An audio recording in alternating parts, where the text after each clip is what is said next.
Yes. The Leaf Spring Army sends its regards.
Hello, everyone. I'm the Enforcer, and I'm accompanied by Enforcer Matt.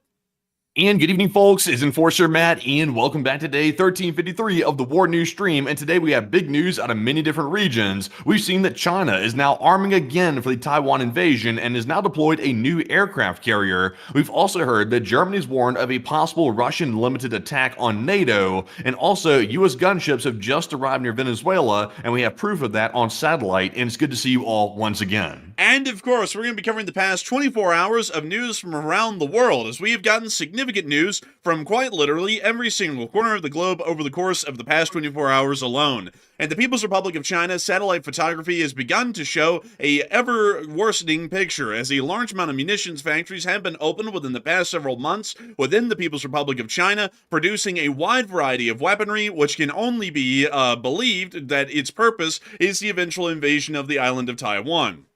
At the same time, the People's Republic of China has officially commissioned the Type 003 Fujian-class aircraft carrier into service today, the third aircraft carrier of its type in the Chinese Navy, and also the first aircraft carrier that was indigenously designed and produced.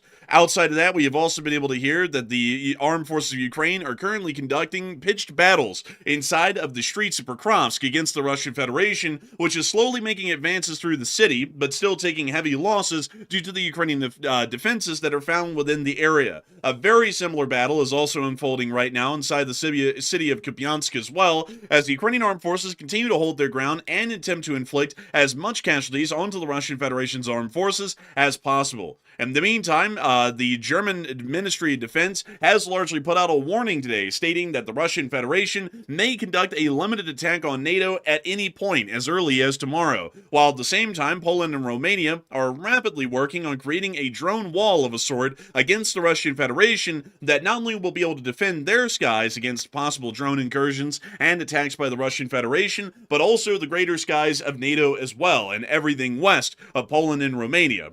At the exact same time, drones have been spotted again inside of the city of Liège in Belgium, with Belgian authorities once again attempting to try and ascertain whose drones they are and to possibly try and take them down, although once again, no drones were taken down over the course of the night. In the meantime, we have also heard that the Russian Federation has been dealing with some not so great situations inside of their country. A Coast Guard vessel capsized in the middle of being refitted today, while at the same time, we have also seen that partisans, as a part of the Freedom of Russia unit, have actually conducted an attack on a critical pipeline leading into Moscow, leading to its rupture and complete closure over the course of the day. The Russian Federation is also continuing to deal with worsening economic situations, much like the ones we've talked about in prior days and weeks here on the channel. Outside of that and inside of the Middle East, the Iranian authorities are continuing to expound on the very crisis that is now gripping Tehran and making it incredibly clear that unless the situation changes drastically and soon, the Islamic Republic of Iran will have to conduct a complete evacuation of the capital city of Tehran. At the same time, the State of Israel is apparently drawing up disproportionate measures for airstrikes against Hezbollah, while at the same time, the Republic of Turkey has now issued arrest warrants for Benjamin Netanyahu and several dozen other Israeli officials.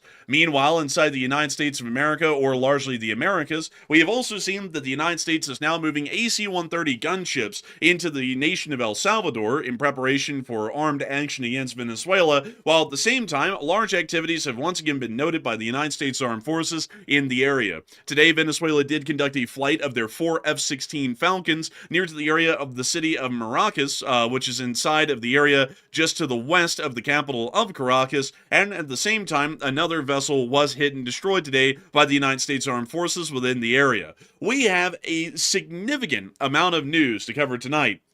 And, of course, we're going to be making sure to try and get y'all through each and every single piece of detail that we have on the news from the past 24 hours, starting with our largest stories first, and then working our way on down into the smaller stories throughout the night. I will have to say that we have a decent amount of large stories to cover in practically every single corner of the globe, and so I have to say that for the larger part of the beginning of the stream, y'all are going to be hearing nothing but major stories from multiple different areas around the globe. And so, of course, we are going to be moving our way into the largest story of the night, which is actually going to be taking us into the Far East, into East Asia, as we have been able to hear that the People's Republic of China is still conducting massive armament programs in preparation for their eventual invasion of Taiwan. The tensions that exist between the People's Republic of China and the Republic of China on the island of Taiwan have existed for an incredibly long period of time, well over 70 years, ever since the end of the Chinese Civil War. To basically describe the situation to some who may be unfamiliar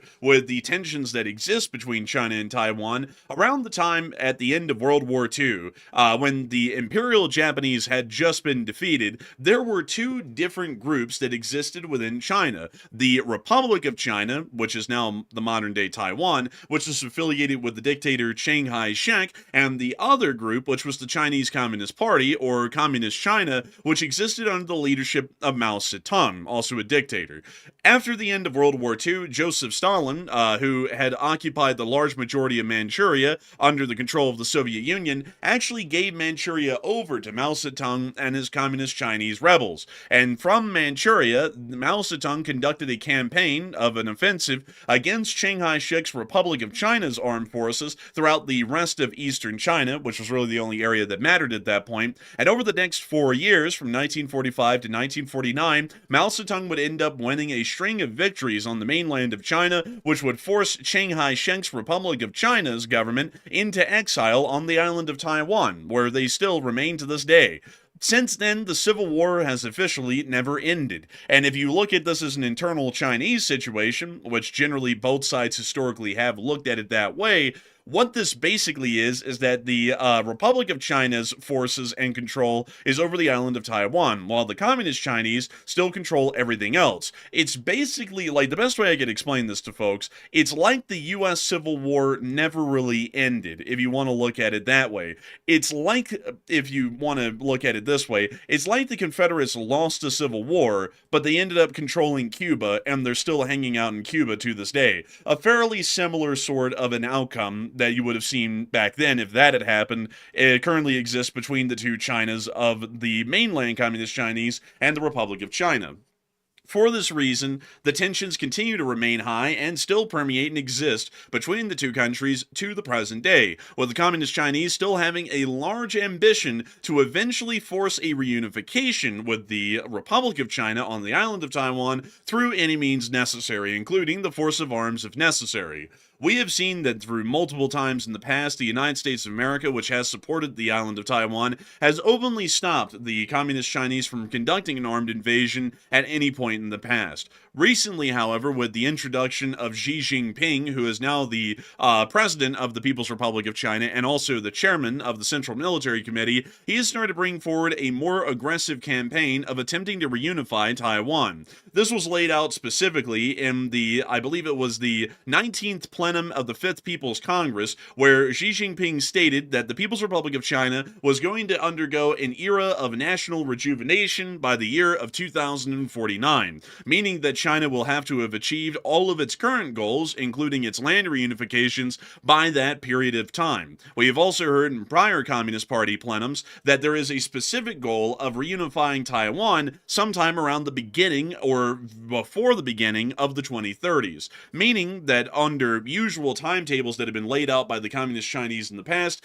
they are aiming to reunify the island of Taiwan with the mainland Chinese by around 2032 to 2028. Nowadays, due to information that the People's Republic of China's Navy is rapidly building up in strength much faster than anticipated, it's actually believed that such an armed invasion could happen at any point within 2027 at the earliest. And recently, with more Chinese provocative actions being made against the Taiwanese, it's become highly likely that an armed invasion or an armed attack against the island of Taiwan could even happen as early as the latter part of 2026. And with the information that was seen today, it's starting to become incredibly scary. According to what we've been able to hear and see from a large amount of satellite photography that has been emerging out of the People's Republic of China, over the past 5 years, Beijing has massively expanded its missile factories and military bases, strengthening its position to fight with the United States in the event of a war with Taiwan. More than 60% of the 136 facilities of the PRC's missile program are growing wildly. New towers, bunkers, and test sites are appearing, and their area will increase by more than 2 million square meters from 2020.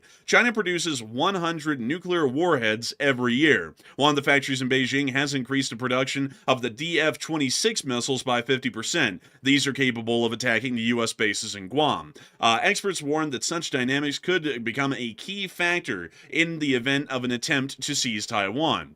We can see here satellite photography showing the new buildings and structures that are being created through larger parts of the People's Republic of China to help assist with war industry, war production, and also research and development of new weapon systems. We can see through endless amounts of satellite photography, these three given as the most forefront examples, that the People's Republic of China is still going through massive lengths and efforts to be able to prepare for their eventual armed invasion of the island of Taiwan. And considering that Xi Jinping's government, while somewhat unstable at the moment, does appear to be firmly in power, it is highly likely that they are still moving towards this as an eventual plan and goal. Not only that, but continuing to move forward towards this objective and goal actually ensures that Xi Jinping is able to garner at least some minimal loyalty from the People's Liberation Army, which is heavily entrenched in Maoist ideology and Maoist thinking. That means that they believe that all Chinese people should be united under the communist banner of the Communist Chinese government and of the People's Liberation Army. For that reason, with Xi Jinping continuing to eyeball and heavily target the Taiwanese for an eventual conquest, this keeps the People's Liberation Army at a bare minimum somewhat loyal to Xi Jinping, although they greatly dislike him for most other reasons, because they will finally allow for the People's Liberation Army to realize the goal that Mao Zedong was not able to achieve when he was the premier of the Communist Chinese from about 1949 and all the way up until the mid-70s. This is something that will most likely end up happening as an inevitable certainty here within the next several years. And more importantly today, we have also been able to see that the People's Republic of China has now officially commissioned the brand new Fujian Hull number 18 Type 00 003 class aircraft carrier. This is the It looks very clean, doesn't it? It looks pristine. It's brand new right there. And I wonder how well built this Chinese aircraft carrier it really is compared to a U.S. aircraft carrier. But you got to give China credit, though. They do have a leg up over Russia, at least, because even though Russia typically has a good submarine fleet, and, you know, when we say good, it's kind of like a little bit of a mixed bag because they have one submarine still limping back to port with a major diesel leak. But putting that aside for a second, the Russian aircraft carrier literally just had to get scrapped and forgotten about, basically, because the thing never operated properly. So at least China has an aircraft carrier, but how it'll actually hold up, that's a big question. That is a huge question because we actually have no clue how well this thing may hold up. We do know that other vessels of the People's Republic of China have run into reported issues that we cannot confirm due to the Chinese keeping very tight operational security, at least from what we can ascertain in the public. But we have heard that hull cracking, which is where the hull literally cracks, has happened on other destroyers that have been produced by the Chinese recently within prior years. Not on all of them, but on at least a few of them. This is something that may become an issue, especially with a larger ship like this one, a Type 003, as we have seen that other shipyards with minimal experience, including those in the United Kingdom of producing larger aircraft carriers, have generally produced whole structures that are not the most sound, at least in terms of construction quality. If I may remind you all, the HMS Prince of Wales, which was Britain's first Queen Elizabeth class aircraft carrier, and let me go and show you all this right here, has actually been noted to have multiple hull fracture issues and stress cracks that have appeared quite easily in the hull. This led to the HMS Prince of Wales in the early part of its life being inside of dry dock more so than it was at sea due to the endless amounts of leaks that were quite literally springing within the hull of the vessel. This is something that we believe may be a likelihood for the Type 003, considering that it's completely designed indigenously within China and was also constructed within the People's Republic of China as well, and is one of the larger military vessels that has ever been made by the Communist Chinese. However, these pictures are giving us a little bit of an idea of what kind of aircraft carrier this is going to be in service. For one, they were proud to show off the clean hull of the vessel, considering that they use lead-based paint. This does a lot better at sea than ours does, and generally this appearance will look quite similar even after months at sea. Lead-based paints are considered not the greatest here in the United States because of Environmental Protection Agency standards, so we actually use a different form of paint with a different base solvent instead of lead, which generally creates more rust when at sea for longer periods of time. We can also see that they have... Notice real quick, notice that there's not really, you know how some aircraft carriers will have like a bit of a ramp to the end of it, like they'll have a sort of a ramp design at the very front of the ship itself. This has a pretty much flat deck all the way across it, like the entire thing. Yeah, it's very similar, as a matter of fact, to American aircraft carriers in that regard, to where they do not have a jump ramp at the beginning of the aircraft carrier. The HMS Prince of Wales actually has one of those very jump ramps, and practically all other classes of Chinese aircraft carriers, including the Type 002 and the Type 001, which were both either purchased incomplete from Ukraine or elsewhere and then finished out inside of China, they all have jump ramps. To explain the difference for folks, so that way y'all may know why in the world there is a difference, the Type 003 actually uses catapults to be able to launch its aircraft, and the People's Republic of China is actually the first country on the planet to actually use electromagnetic catapults instead of steam-powered catapults. Steam-powered catapults are incredibly common, especially on U.S. supercarriers. They are mechanically simple to operate, and also mechanically simple to repair. For that reason, it's been the mainstay of the U.S. Navy and our carrier forces for decades at this point. The People's Republic of China has decided to experiment with a brand new electromagnetic catapult, which uses electromagnets on generally a catapult cradle, which is attached to the launcher, to be able to propel it down the deck at a great speed with high acceleration and get the aircraft off the deck. It pretty much operates the exact same way as the steam catapults that we have here in the United States, but instead of using steam, it uses electromagnetic propulsion instead. Which Generally, we don't know how well that's going to work. Electromagnetic systems and technologies are far more complicated in operational principle and practice than a steam catapult, so this may actually be prone to a decent amount of failures and may actually offset the ability for this aircraft carrier to operate nominally, at least at the onset. New technologies usually have such setbacks. Still, looking at other pictures of the Type 003, we can also note that they wanted to ensure that they showed off the new electromagnetic catapults. Most of the pictures that were published to the public today largely showed the bow of the vessel and generally nothing else, but looking at the larger top-down picture here that we had at the start, there are a couple of aircraft that they did have on deck that gives us an idea of the Type 003's future complement that it will be having on board. It appears that it will be having the naval version of the J-11, the J-11 being the Chinese licensed version of the Su-27. Here's an example of a J-11 right here. It is quite literally an Su-27 by every measure. They also will have the J-35 as well, it seems, because we did see a picture here of a J-35 right over there on the left side, and also another J-35 farther back. It's believed that they will be creating a carrier-based variant of this aircraft, and that may be the one that's on the deck right now, or this may be the land-based J-35 simply for display purposes that they used for the commissioning ceremony today. Still, nonetheless, this is supposed to be some sort of an imitation, from what we can tell, of a US F-22 Raptor, but it's near to an F-35 in size. We can also see the Black Hawk ripoff helicopters that the People's Republic of China heavily uses on deck as well, along with a ripoff of the E-2 Greyhound of the US Navy, and also another J-11 further back on the deck. The Type 003 is not going to be as competent and capable as a Gerald R. Ford class. And let me show y'all why. It really comes down to the aircraft complement that this aircraft carrier can have on board.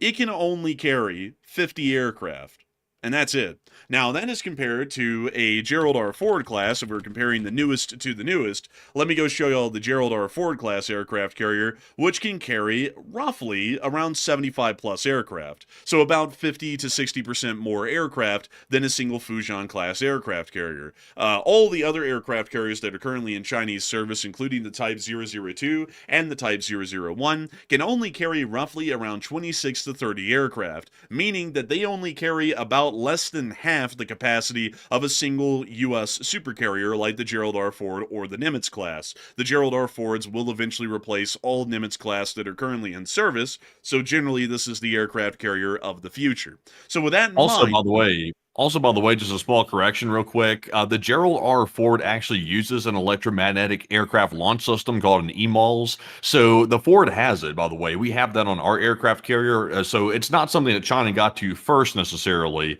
The U.S. and China uses that system. Oh, okay, sorry, I must have misspoke there earlier, because the Gerald R. Ford does have the electromagnetic launchers, and I just remembered a video that we could pull up from the Department of Defense that actually shows that electromagnetic launcher at work on the Gerald R. Ford, and I don't know why I misspoke on that earlier, but nevertheless, the Chinese carriers, even at their best, can only carry about 57% less aircraft than the Gerald R. Ford could, or any Nimitz class. And so for that reason, the air power projection abilities of a Chinese aircraft carrier like the Fujian is incredibly limited, especially compared to that of the U.S. Navy. And for that reason, that means that in a face-off, a one-on-one face-off, where a Chinese carrier strike group face down a U.S. carrier strike group, in theory, the U.S. carrier strike group should be able to win by just having a larger number of aircraft airborne, and therefore, as a result of that, a larger amount of available firepower to be able to conduct offensive strikes against the Chinese carrier strike group.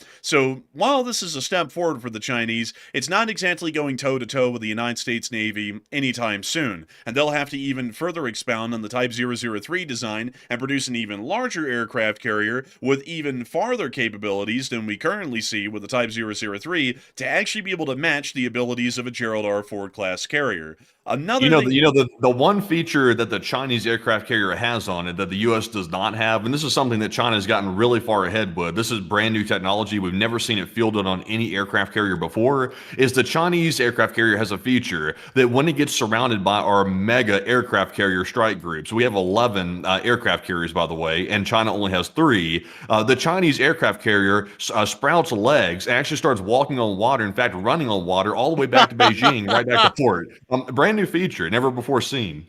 Man, honestly, I would assume so. But you know what the biggest drawback of this carrier is, Matthew, at the end of the day? It's probably made of the worst pot steel you can find in the entire world. It's not nuclear. Well, that's a big problem too. You got to have nuclear. You know, who doesn't have nuclear? I mean, you got to have it. I mean, that is absolutely ridiculous, folks. The Chinese are going to produce an aircraft carrier that can carry 50 aircraft, and still they can't figure out how to accurately construct the nuclear propulsion inside the aircraft carrier. They are still limited by that. So unlike the United States, where we could not tow, we're not the Russians, where we can sail an aircraft carrier all the way to China and have it hang out there for months on end, the Chinese would sail their carrier mostly across the Pacific, and then it would have to turn around and go back to China to go and get more fuel. So there is a huge issue there, meaning that if they want to keep their carrier on long-range deployments over long durations of time, they're going to have a significant number of oilers or tankers to be able to supply that aircraft carrier with the fuel it would need to be able to maintain its operational capabilities at sea,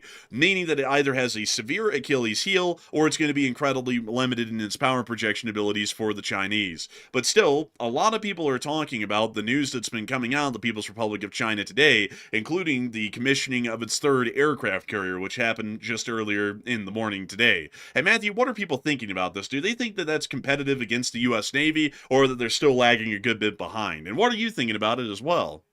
All right, so since we did see today that China did commission and deploy its 3rd aircraft carrier, the very clean and pristine one that you just saw in the last pictures, will it compete with the U.S. Navy and our 11 aircraft carriers? So 36% said China might get there maybe one day, while 35% said yes, they will compete, and China's Navy is now a competitor now that they're deploying more aircraft carriers and ships, and 24% said no, China's Navy will always be weak.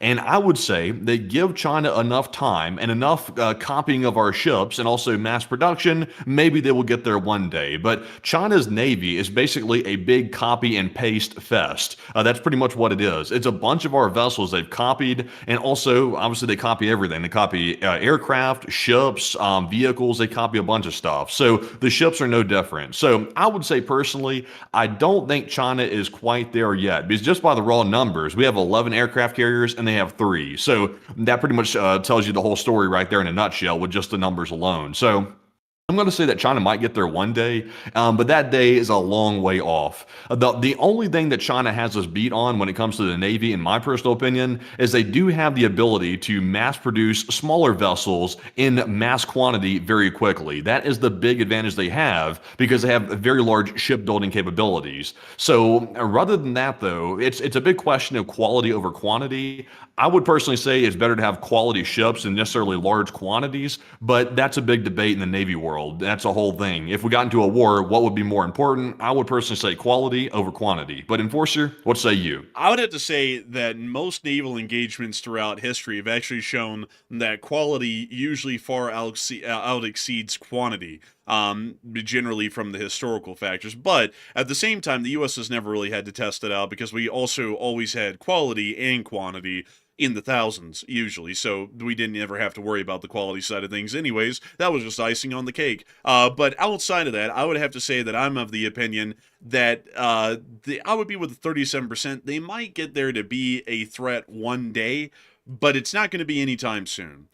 They are a regional threat, a very serious regional threat at that, I would say. If we were talking about fighting a war in the East China Sea and the South China Sea and even the Philippine Sea, that is going to be an absolute slug out between us and the Chinese.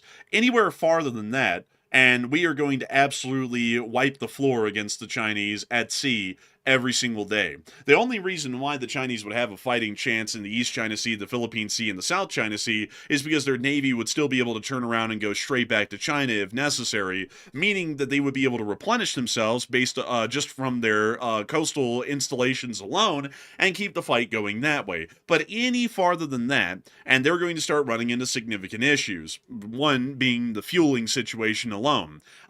So I would generally say that they're getting to the point of maybe one day posing an actual threat to the U.S. Navy, but I have to remind you all, the U.S. Navy is on a level like no other.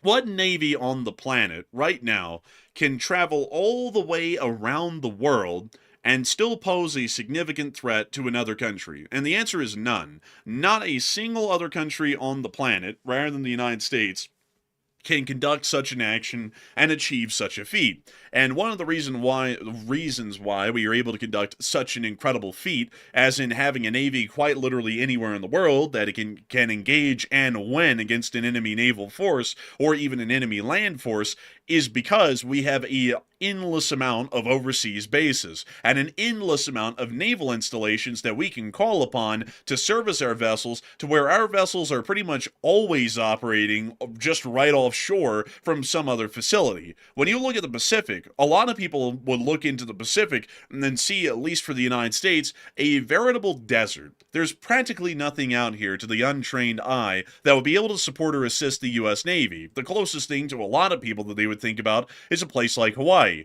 But the United States has brought the shores of Hawaii and the West Coast all the way into the Pacific, off of the amazing territory of Guam, which is a very large and significant naval base for the U.S. Navy, and also operates for the United States Air Force. We also can count on the state of Japan and its naval bases that we operate for the U.S. Navy there, and also South Korea as well. We are also expanding naval abilities in the Philippines themselves, meaning that while the Chinese also have the ability of operating from their backyard, for our supply concerns, we are also operating in their backyard as well, and we have the bases and ability to sustain that such a tempo in operations. And we also have the United States Air Force to be able to assist with rapid resupply if that was ever needed, which the Chinese do not have the ability to call on to the same degree or scale that the U.S. does currently. We can do that sort of an operation that I'm explaining in East Asia right now, with our Navy pretty much operating just several hundred miles from a Navy base in any given direction anywhere on the planet. The Chinese cannot do that. And that is what would make the Chinese an actual threat, is that they could face us down anywhere on the planet and actually engage us in battle. That's what would make them a toe-to-toe or peer-to-peer threat to the United States Navy. And they are very far away from doing that, because that's going to take diplomatic craftsmanship and great statesmanship to be able to ever reach that sort of a level. So for now, they are... You know, what's also interesting as well is I think the last time the United States ever had just 3 aircraft carriers, I think that was as far back as either 1920s or 1930s. It was that far back the U.S. only had 3 fleet level aircraft carriers like that. And that was obviously a very long time ago. That was almost 100 years ago, actually, getting close to it. So if you go by that number and that length of time to actually build up to 11 aircraft carriers, then China's got a very long way to go. Like they're not anywhere near the same level as the United States Navy.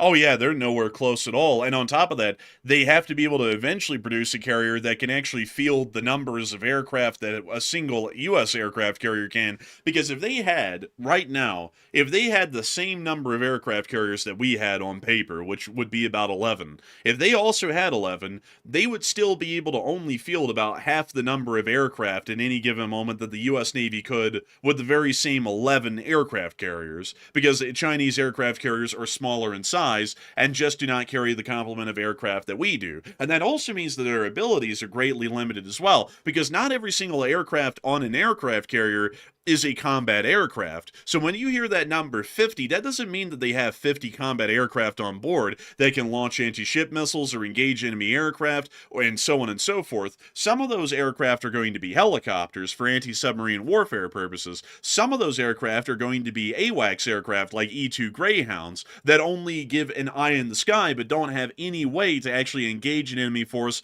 or even defend against them for the larger part.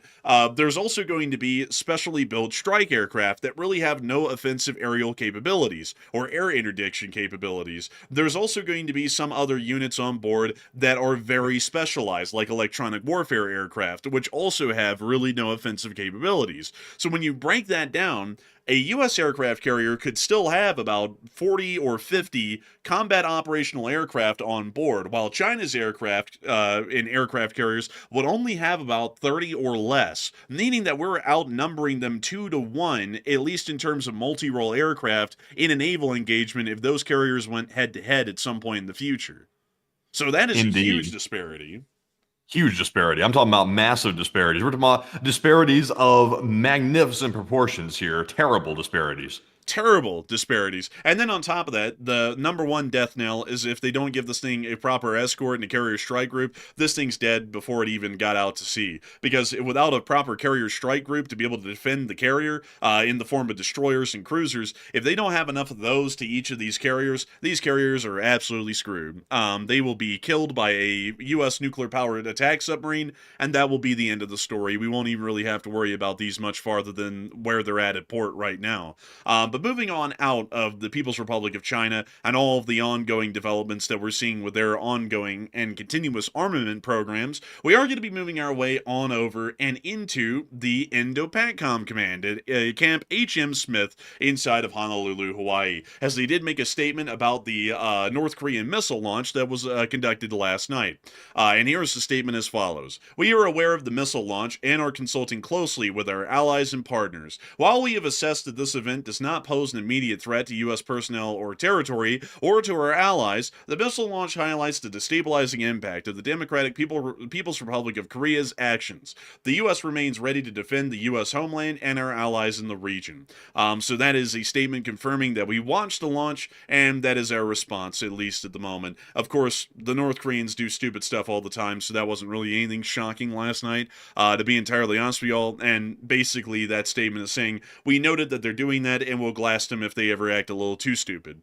So moving on out of the East Asian area and Indo-PACOM at large, we are now going to be moving our way on into the area of the Middle East, as we've actually gotten some really interesting news once more out of the Islamic Republic of Iran and the ongoing crisis that is evolving in the capital of the country, Tehran. We have been able to hear more government statements today, including this one from Iranian President Masoud Pezeshkian, who is warning in an interview with SNN that if rain does not arrive in Tehran by late November, the government will be forced to begin water rationing and potentially evacuate the capital. Severe drought conditions have already begun to strain Iran's agricultural output, energy production, and industrial operations. To give you a little bit of additional information, we also have a little bit of additional news right here. According to Iranian state media, they have reported that the capital is in a state of red alert and that the province's state-controlled water company will cut off water to households using double the standard amount of water daily. They claim 61% of Tehran uses more water than they need, and that if they cut their water usage, water rationing may be avoided.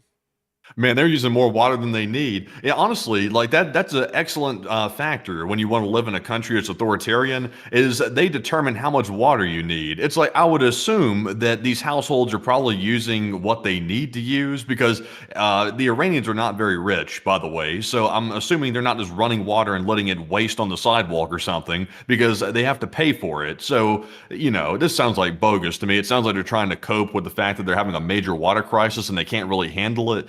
Because it's like, who are they to say who needs what water? It's like they're just going to start arbitrarily cutting the water off. That sounds like cope. Actually, I'm going to be honest here. That isn't really too much of a cope, actually. This is actually an issue that the U.S. is dealing with and we're not wanting to address head on right now. And it's actually something that affects our area directly, the Salt Lake City area. Did you know that? About the water problems here? Yeah, about the ongoing water problems that we're having here in the U.S. Southwest right now. Yeah, but it's like nowhere close to what Iran's dealing with, though. Oh no, actually ours is worse. Like it's just I not don't know really about talked that. about.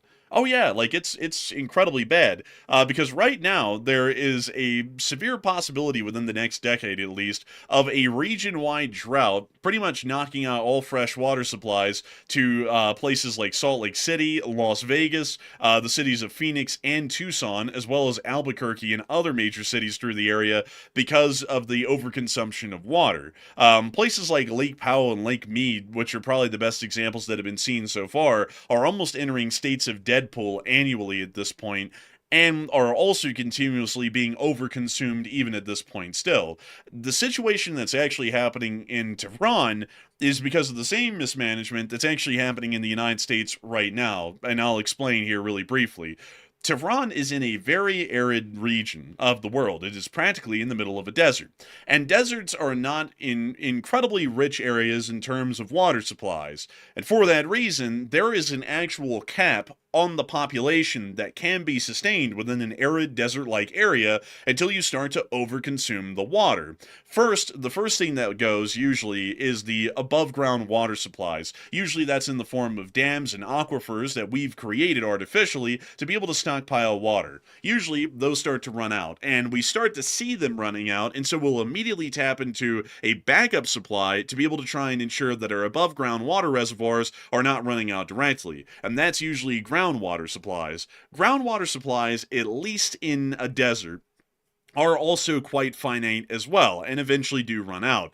Groundwater supplies and aquifers in places like the US Southeast replenish at a very fast rate. It is an incredibly humid, arid, and wet area. And for that, the groundwater supplies replenish rapidly. It's not the same in the desert. And so generally, whenever you start pumping groundwater out of the aquifers below ground, you usually don't see that they replenish quickly or at all, at least within any practical amount of time, like you would in other regions. So eventually, you just start to run out of water. And this has been an issue that has been quietly coming up and has actually been an absolute crisis if you listen to it off of the public statements that are made. It's an absolute crisis that's going on in the Southwest at the moment, and they're quietly trying to see about curbing water consumption in this area without telling people, look, you're just going to have to move because there literally is not enough water to support all the people who are down here at this point. That is the same thing that happened in Tehran. They just never told anyone that there are too many people living there. They let people keep moving in and keep consuming water like it's a tropical area, and now they're out of water. Well, I'm already packing my bags as we speak right now. I'm going to go ahead and pack up some spare shirts, some spare underwear, and things like that, and we're going to have to get ready to head back out, I guess. It was a nice little vacation here in Salt Lake, but it was nice knowing y'all folks. We're gonna probably find somewhere with a little extra drinking water, I think. Jeez, man. Yeah, and something else that's interesting, folks, this is something wildly interesting, is that Salt Lake City actually does not get its water from the Great Salt Lake. A lot of people would think that, but the salinity is so high in the Great Salt Lake's water, it's practically like pulling straight from an ocean. It's actually even worse, at least in terms of salinity content. So there are a couple of places that Salt Lake City gets its water from, and these are, of course, publicly accessible. So, before someone says, wait a minute, don't talk about it because someone could go and pour a whole bunch of poison in it. Don't worry, they're guarded heavily, but these are the locations. One is the Deer Creek Reservoir right down here. This is an artificially made reservoir that is specifically for freshwater supply, primarily. And also people use it for recreation, of course. Then there is also, further on up, the Jordanelle Reservoir, also made for freshwater reasons. And we also have the Rockport Reservoir, which is one of the main above ground reservoirs, which is tapped for fresh water here in the city, and also the Echo Reservoir, which generally is a reserve reservoir and used for backup supplies if the situation was ever needed. Outside of that, Salt Lake City also draws most of its water from underwater ground reservoirs, or as they're called, aquifers, and use large industrial pumps to be able to pump the water out and then into the freshwater supply system. Generally, they get a lot of water. They get a lot of water from snow melting off the mountains and running down too. Oh, yeah, that is true, too. But that's a seasonal thing. That usually isn't a year-round staple. That's something that they harvest seasonally whenever those snow melts begin in the spring and throughout the summer. But generally, that's how Salt Lake City gets its water. And that sort of a scenario is very similar for practically every city within this region. Las Vegas gets its water directly from Lake Powell and Lake Mead, created by the Hoover Dam. Or they get them from underground aquifers, which use industrial pumps, to be able to access the water with, so on and so forth. It's like that with every single major city here in the Southwest. So generally, if you look at Tehran, while we are laughing at them right now, and I would have to say the kind of mismanagement that we're seeing in Iran from this whole deal is laughable at the moment, I'm going to be honest with y'all. Literally every single politician right now that is from a U.S. southwestern state, every representative and every senator, is looking down the barrel of the gun of the exact same situation that's plaguing Tehran right now happening here. And just because it hasn't happened yet, no one's bringing it up, and although everyone knows it's coming around the corner, they're also not bringing it up either because they don't want to create any sort of panic or a situation that necessarily hasn't formed yet, at least at the moment. But Tehran is a cautionary tale for a lot of people that if you live in an arid area, you either need to have some sort of population control in place to where only a certain number of people can live within that area and no further than that number can be allowed to live within the area just because of the limit of the water supplies that are available, or there has to be some other regimens brought into place to ensure the maintenance of the natural water supplies and the complete issue of overconsumption, which is now facing arid desert regions, a lot like Tehran.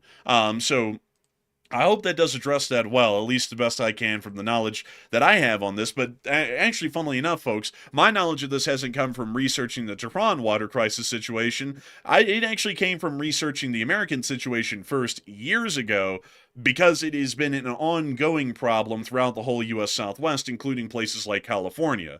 And there's been endless ideas as to how they fix it. And one of the craziest ideas, folks, this one is one that I cannot understand, and you wouldn't believe this, Matthew, but this is actually what they're wanting to do. They're wanting to tap into Chicago's water pumps that are in the Great Lakes and build a water pipeline all the way across the United States into the Southwest to just pump water out of the Great Lakes and then supply it into the U.S. Southwest, which is also a terrible idea. Yeah, that's wild. I don't think Iran's going to be doing anything like that, though, like over there in their country. I don't think Iran's going to be building pipelines to anything. I don't think they're capable of that. So I think Iran's screwed. Yeah, I think they're basically screwed. It's not going to turn out all too well for them here in the future. But outside of the whole Iran crisis and ongoing situation there, we also were able to hear that Iraq has stated today through its foreign ministry to the U.S. Secretary of War, commenting on Iraq regarding the issue of Iranian-backed militias in Iraq. He stated that the matter is very serious and reaffirmed that Iraq is an ally of the United States.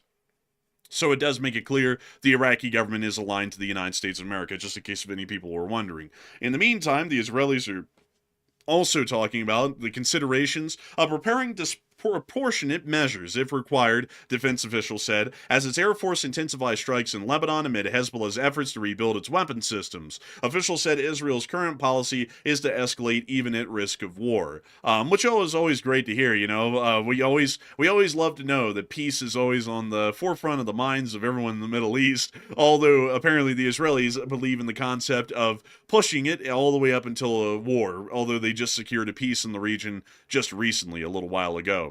But moving on out of the Middle East, well, actually, there's one more thing that we have to cover in the Middle East generally, is that Turkey has now issued arrest warrants for Benjamin Netanyahu and 36 other Israeli officials. So if any of those Israeli officials or Netanyahu steps foot in Turkey, they're going to be arrested on the spot. So that is now the official stance of the Republic of Turkey's government. And on what grounds are they issuing arrest warrants for? Like, what's the charge? They claim that it's crimes against humanity. For the actions in Gaza, I'm assuming? Yeah, it's that whole deal. It's an extended continuation of that whole thing still. Interesting. I don't think they were planning on going to Turkey anyway, so I think Netanyahu and the gang are probably going to be okay, because I don't think they were heading over there to Erdogan's place anyway.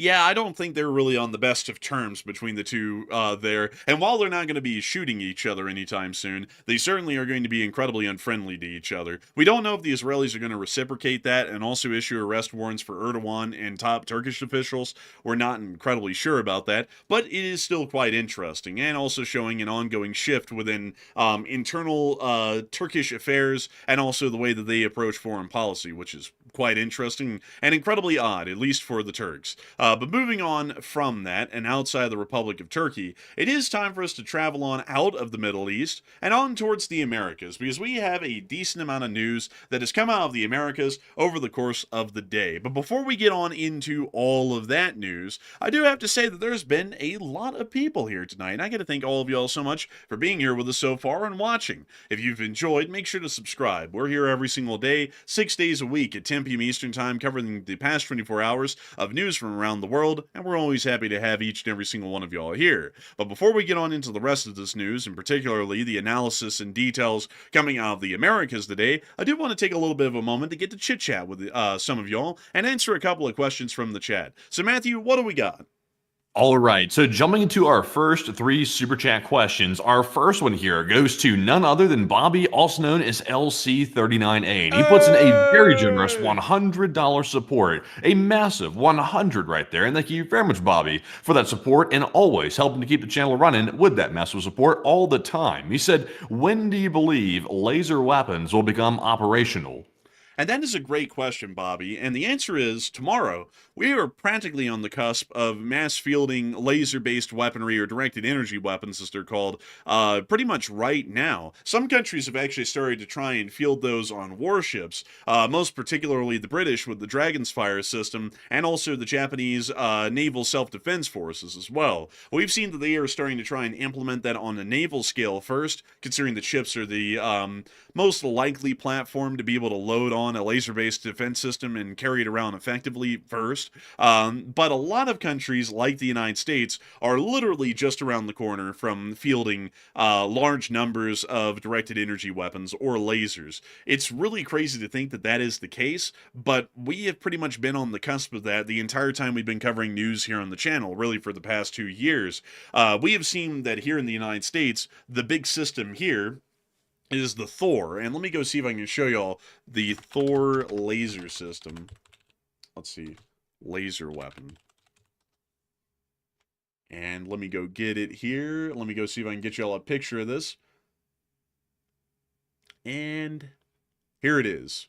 This is generally it. This is the Thor. It's a 20-foot Conex box, or a container, an ISO standard container, that has a large radome on top.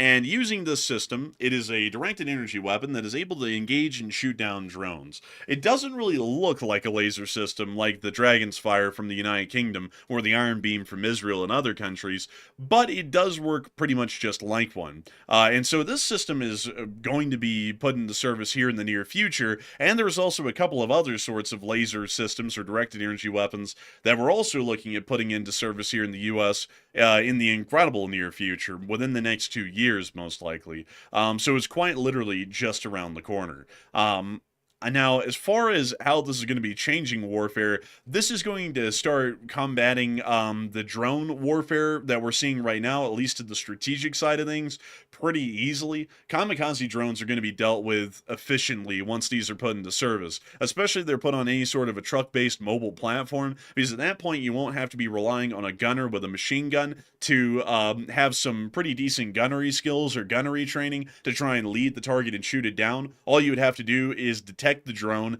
line up the laser, and then fire a short burst, and it'll take the drone down immediately. Meaning that a lot of the strategic drones that we're seeing right now will start to fade away into obscurity once more and become obsolete. One thing that will be questionable, however, is how in the world cruise missiles are going to handle modern directed energy weapons. They may also be susceptible to being destroyed and shot down as well by these sorts of systems, which means that there may be a role, at least for the hypersonic missiles of the future, in their ability to be able to evade being burned up and then taken out by a directed energy weapon being aimed right at them. So that might actually be the reason why hypersonics start to see a re-emergence as an important weapon system, at least in the modern day, and that might be the only reason, is to avoid directed energy weapons, which would have an incredibly easy time dealing with slower flying drones and subsonic cruise missiles, but would have a near impossible time actually engaging and shooting down any hypersonic missiles. missiles. I So thought the Thor system. I thought it was a microwave system instead of a laser based system. I thought this thing was more about scrambling the signal between the controller and the drone itself, than necessarily about directing energy to actually like burn it out of the sky or something like that. from what I knew, it was a directed energy weapon. It says that here on this title of this post, but also down here it then says microwave weapon. Well, So microwave is a form of directed energy. Laser is light energy, and microwave is radio energy. So I think they're meaning the same thing there with that. Huh, interesting. Let me go see if I can find another U.S. Directed energy weapon. Let's see here. Let me go see if I can find one. Let's see here. Let's see here. The Valiant Eagle. That one's old. That one apparently didn't make it off the ground. Let's see here. The Thor. There's the Thor again. And then there's the Dragonfire. The Dragonfire is basically the laser defense system of the West currently. This is the British one, though. And here is the picture from the testing range of them firing the weapon. It was pretty cool. It was like a giant phaser from Star Trek. But outside of that, this is probably more so what you're talking about, Bobby, and also what Matthew's talking about with the laser-based systems instead of the Thor, which is kind of like a microwave more so. But generally, these are quite literally right around the corner and probably only about a year or two away at this point. So I hope that does address that the best I can, and a humongous thanks to you so much once again, Bobby, for that unbelievably massive support. Because folks like you help this channel to keep running. You make us have the ability, before I start talking like the former president, you help us to have the ability to make this thing possible. And I gotta say that we are massively thankful and appreciative for your support, because you help us to keep the lights on and keep that Costco chicken warm. And so a huge thanks to you so much once again. I hope that does address that incredibly well. And with that, we are on to the next one. All right, and our second super chat is going to go to Chris's mom, and Chris's mom puts in a $50 support. And thank you very much, Chris's mom, for being here for a very long time and working very hard out there. And we do appreciate that $50 support. And he said, the lunchbox wax. And I've got to say, a big thanks to you for the support. I just realized what that was. That was from that place that we dropped down near Park City the other day on Google Maps. And I got to thank you greatly for the support and reminding me of that, because I had completely forgotten about that. And now you have brought it back to my memory. Very kind of you, sir. Very kind of you indeed. And I got to thank you greatly for the support and helping this channel to keep on running, because it is folks like you who help to make this thing possible and help us to keep it running. So a humongous thanks to you so much once again. I hope that does address that well. And with that, we are on to the last question of this segment before we move on into the rest of the news for the night. So Matthew, what do we got for that final question of this segment? And this one is going to go to another channel legend. It is Hokey Redneck. He is back once again and throws in a $50 support. And thank you very much, Hokey, for that support. And we do appreciate that very, very much. And he said, the Ogallala Aquifer, if I said that right, is running out here. And that is true. This is the Ogallala reservoir right here. And we actually drove by this, Matthew, in Nebraska, of all places. But this is a reservoir in the middle of nowhere in Nebraska. But Nebraska is quite literally the middle of nowhere. But it really sticks out as a landmark, at least in Nebraska, because it almost looks like an inland sea compared to the rest of the state. And believe me, folks, if you've driven through Nebraska before, anything sticks out. It's perfectly flat in Nebraska. But outside of that, this reservoir is also starting to dry up as well. One thing that is crazy, this is something a lot of people don't really understand when they talk about resource conservation, is that there's been no number of people alive on the planet at the same time in such a large number as there is right now. And the amount of drain on resources that is happening because of that is reaching extremes that have never been seen before. And a lot of people will always say, oh, well, these issues aren't issues because we've never had to deal with them before in history. But it's like, yes, that's true. We've never had to deal with them before in history, but there's also never been 9 billion people alive on the planet at the same time in the rest of all history. It's really crazy when you think about it, even in the United States. If we look at global population, let me see if I can show you all this here, at least with what it's looked like in recent times. So let me see if I can find this here really quickly. global population by year. That's what we're looking for. Um, this is generally what it is looking like about right now. And this is where we are around 2023 or so.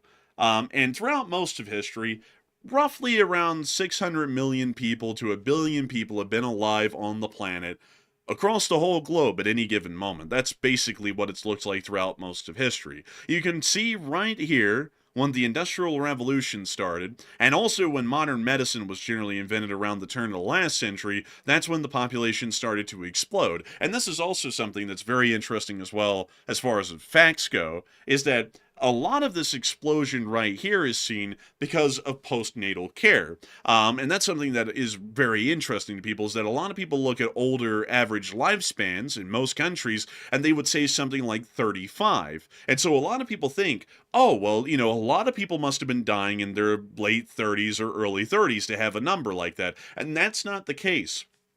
The case is that back then, historically, pretty much anyone who was born had the highest chances of dying right when they were born or by the time they were about 2 years old. And so most of the deaths back then historically happened in between being born and 2 years old. And if you made it beyond that, you were expected at that point to live up until at least your 50s. That was incredibly common. 60s was also decently common. And around the 70s and 80s, that's when most people started to die. If you ever lived to be 100 back then, it was truly unbelievable. But most people, once you made it past your first 2 years of being alive, would generally live at least until their 50s and 60s. The thing that's changed, the amount of people that are alive, is that a whole bunch of babies just aren't dying in the first 2 years of being alive anymore. Pretty much every baby that's born in the modern day, because of modern medical care, is able to survive on into adulthood. And that's a huge reason why the population has blown up since then. And also, there's been a million other innovations that allow for us to keep these people alive. Like, for example, our innovations in agriculture feed people in the numbers today that would have been unimaginable in any other historical period. In any other historical period, this number of people who are alive right now would have all started a practical apocalypse and would have ended up seeing an extinction event nearly, because there just would have been no way to supply food to this many people. There would be no way to transport the food. This whole existence of this extreme population number is a period of our modern day innovation, technology, and really technological prowess that we have as a people, as a civilization generally. But because of that, it's brought on new challenges that we've never seen before. Like, for example, practically every water reservoir in America being depleted in most places that don't see large amounts of rainwater. So it is quite an issue, and I would have to say, Hokey Redneck, a big thanks to you for the support and sharing that with us, because I personally didn't know exactly about this reservoir, but we did pass by it, and there were signs saying to go that way to go see it, and I was like, that must be a really big one, and that must be pretty neat. But still, a huge thanks to you so much once again for the support and helping this channel to keep on running, because if it wasn't for folks like you, we wouldn't be able to make this thing possible, and we wouldn't be able to keep it running. So a humongous thanks to you so much once again, and a huge thanks to you for going out of your way to support this channel and helping it to keep on running, because if it was not for folks like you, we would have never been able to make this channel possible, and we wouldn't be able to ramble about things like population increases and all that sort of stuff, which is quite interesting, at least to me personally. But a humongous thanks to you so much once again, and it is time for us folks to move on back into the rest of the news for the night, and that's going to be moving us on directly into the Americas, as we have been able to hear news out of the capital of Washington, D.C. today, that apparently they believe that Russia does not want to stop the war in Ukraine. That was according to the president today, and it appears that he's finally caught on. So very good to see that, and good to know that everyone's on the same page now. Moving on from that and down into the area of the Caribbean, we have also been able to hear, moving our way from the west to the east, that in El Salvador, AC-130 gunships, particularly the AC-130J, have arrived in El Salvador as a part of a growing regional troop buildup linked to possible operations in Venezuela, according to the New York Times. AC-130Js are largely unusable in most airspaces, except for ones where there is uncontested air superiority, meaning that if the United States of America ever uses these aircraft, it is going to be in a situation where the Venezuelan Air Force and the Venezuelan Air Defense Forces have ceased to exist. Meaning, also from that, that if we do conduct offensive actions against Venezuela, it's pretty much guaranteed at this point that we're going to be destroying the Venezuelan Air Force and air defensive forces outright, so that way these aircraft have the skies that they're able to work in. Otherwise, we would never be able to use these aircraft in combat operations. Moving on from that news, however, and further on over and towards Venezuela, we have also been able to hear that the Venezuelans tried to flex their muscles today and flew their only F-16s over the city of Maracay, just to the west of Caracas. It's weird to me that they operate U.S.-made aircraft like that. It's just astonishing every time I see it. Yeah, it really is something. And these are the only 4 that they have. These are the only 4 F-16s in their whole Air Force. They were in one place at one time, all flying. So, quite interesting to see, but that doesn't really mean much. And also, these are quite old F-16s. I think they're F-16As, which I don't even think are... I don't even think that they are capable of using the AIM-120s. So they are very limited in their abilities. However, we also saw that the United States Southcom Command did conduct a strike on a new boat again today, which we were able to see in this clip here. Once again, they censored the middle of the vessel. I have no idea why they're starting to do that, but they did censor the middle of the vessel, and then the strike happened right there, knocking on another vessel, killing several people on board, and also destroying anything that was on the vessel as well. They're certainly not doing a good job when it comes to trying to dispel the fears that there's no proper intelligence behind these strikes where they carry them out by blurring stuff out. I'm not understanding why they're doing that. Yeah, I'm not really understanding it either. And to be entirely honest with y'all, folks, the current administration is not really doing too good at dispelling any concerns that these vessels may or may not have cartel members on board. We saw that one of the people who were claimed to be a part of the cartel was actually released from U.S. custody and is going to be returned back to Colombia with no charges being pressed by the United States or Colombia, which would largely suggest on the face of it that that person was not involved in any illicit or cartel operations whatsoever, from what we can tell, which generally would lead us to believe that any strike could have innocent persons on board the vessel, or there may not even be anyone involved in cartel operations on board these vessels, which is fairly questionable. But moving on from that, we also got to see that the United States Marine Corps' F-35Bs from the VMFA 225 Vikings were airborne today over the Eastern Caribbean, and the pictures that came out from this went hard. I thought they looked really good. They looked great. It's neat to see the F-35Bs. Also with external pylons for AIM-9s, which is also pretty unique to see in operation as well. It gives it a radar cross-section if y'all don't know, so very interesting that he chose that sort of a loadout.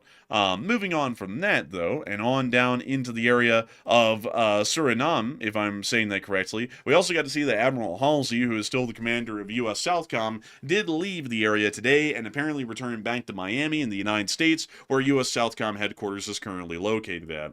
Right now, we are seeing that the U.S. is continuing to keep a large force disposition within the area and is continuing to conduct armed strikes against Venezuelan vessels inside of international waters, not within the territorial waters of Venezuela. The situation is incredibly tense, and it is still believed at the moment that the United States will eventually conduct armed strikes on land against Venezuela and the Venezuelan government, and it's only a matter of time. We have also heard rumors as a result of that Maduro is apparently willing to step down if the U.S. guarantees him amnesty, removes the bounty on him, and also provides a comfortable exile. It does appear that at least that is something that is being considered. And we also see a note here, adding on, that apparently an anonymous source spoke to The Atlantic and suggested the U.S. offer Maduro a similar agreement to entice him to step down. Either way, some sort of an offer is being given either by Maduro or the U.S. to Maduro to try and step down and just walk away and allow for his regime to end inside of Venezuela. Nevertheless, a lot of people have been talking about this sort of offer, whether it was given by Maduro or the U.S. is unclear, but it is an offer that is apparently up in the air out there somewhere. And a lot of people are wondering, should the U.S. Accept that offer, or should Maduro accept that offer if it was being provided by the United States? And Matthew, what are people thinking about that, and what are you thinking about it as well? All right. So now that we are hearing that there are reports saying that Maduro is willing to step down if the U.S. provides him amnesty, that is the reporting right now. Should the USA accept that if that offer is indeed true? And about 40% said yes, it should be accepted because it achieves U.S. aims and it's very logical, while 27% said it seems like a bogus story, and another 26% said no, Maduro must be removed by force, and agreements are too late and too little. So I would say personally, our objective here is to get rid of Maduro's regime, which is very aligned with China, and also the U.S. is alleging that he's also a cartel leader. So the goal is to get Maduro out of that position. So that's the stated goal of the U.S. officials. So if he's agreeing to step down and all he wants in return is amnesty, which basically let him go live on an island somewhere on his own, and he doesn't bother anybody from that point forward, I would say it seems logical to accept that offer, unless the U.S. simply wants to make a big spectacle out of it and start going and invading Venezuela. So to me, I'm really honestly not sure if that claim is true about the whole offer of amnesty and this whole situation of Maduro walking away. I personally have some doubts about the story myself because it sounds like too good to be true. But if it is, though, the U.S. should definitely accept that. But Enforcer, what say you? I would have to say, I would the aim would be logical. I would have to be with the 40%, but I'd also have to say I'm quite questionable whether this was actually offered or not as well. And I am actually more so leaning towards it probably wasn't offered, because why in the world would we be offering that now to Maduro if that's the case when we have completely rejected anything that seems close to that in the past? I would also say to that degree. The United States has dug itself too deep into actually having to oust Maduro, and considering that Maduro is getting support from the Russians at this point, he may be a little bit more comfortable in just staying there and thinking that he might be able to slug it out with the United States and end up making it out somehow just due to the additional weapon support. Either way, at this point, I would say that it would probably just be better to continue on with the current plan that we're doing and just overthrow him through force of arms instead of trying to find some way to negotiate him out. On top of that, if we negotiate him out, we're going to have to give him some sort of a golden parachute practically to get him out. And at that point, that might be a little bit insulting, at least to the U.S. public, that the guy that we're saying is evil and has to be overthrown is also going to get a golden parachute via the taxpayer to then go live out the rest of his life comfortably elsewhere in exile. Also, another thing I have to say, folks, just to be a little bit honest with y'all, keeping a guy like that alive is not a good idea. He's like, just to be honest with y'all, if the U.S. goes down there and has to do anything to Venezuela, he's got to die. You can't have a guy like that living in exile for the foreign policy and statesmanship purposes of this. He can try and facilitate or orchestrate rebellions in exile. And he can also eventually overthrow the current government from exile and return. That's always been a huge threat historically whenever anyone survives being overthrown as a leader of a government. So generally, not to just be completely straight up with y'all and make it sound brutal, but this business is brutal. If we do anything to Venezuela, we're going to have to charge him on some high crimes and have him executed. Because any other way, he'll live in exile and might be able to form a government in exile, create an uprising in exile. There could be an endless amount of things that could happen if he continues to stay alive in exile somewhere. So it generally wouldn't be a good move for him to remain alive, at least at that point, or he would have to be put in U.S. prison indefinitely inside the United States. In some way, however, he's going to have to remain within the direct jurisdiction of the United States if he remained alive, or he would not be alive, one or the other. That's something that we did with Saddam Hussein, if many of y'all recall, back in 2003. When we went into Iraq, we knew that Saddam Hussein couldn't remain alive because the Fedayeen would continue to listen to him, and the Fedayeen would continue to give very significant armed resistance in the name of Saddam to overthrow any government that we would try and create inside of Iraq. So for that reason, there was a show trial held by the Iraqi government. He was clearly found guilty, and then he was executed, I believe, later that day, just to ensure that there was no government in exile that could be created and so on. So it's a nasty business, but generally that's what you have to assure, at least in these sorts of situations, where it's believed that someone may actually have die-hard loyals inside the country, even after they're ousted from any form of leadership. So with that, I hope that does address that the best I can.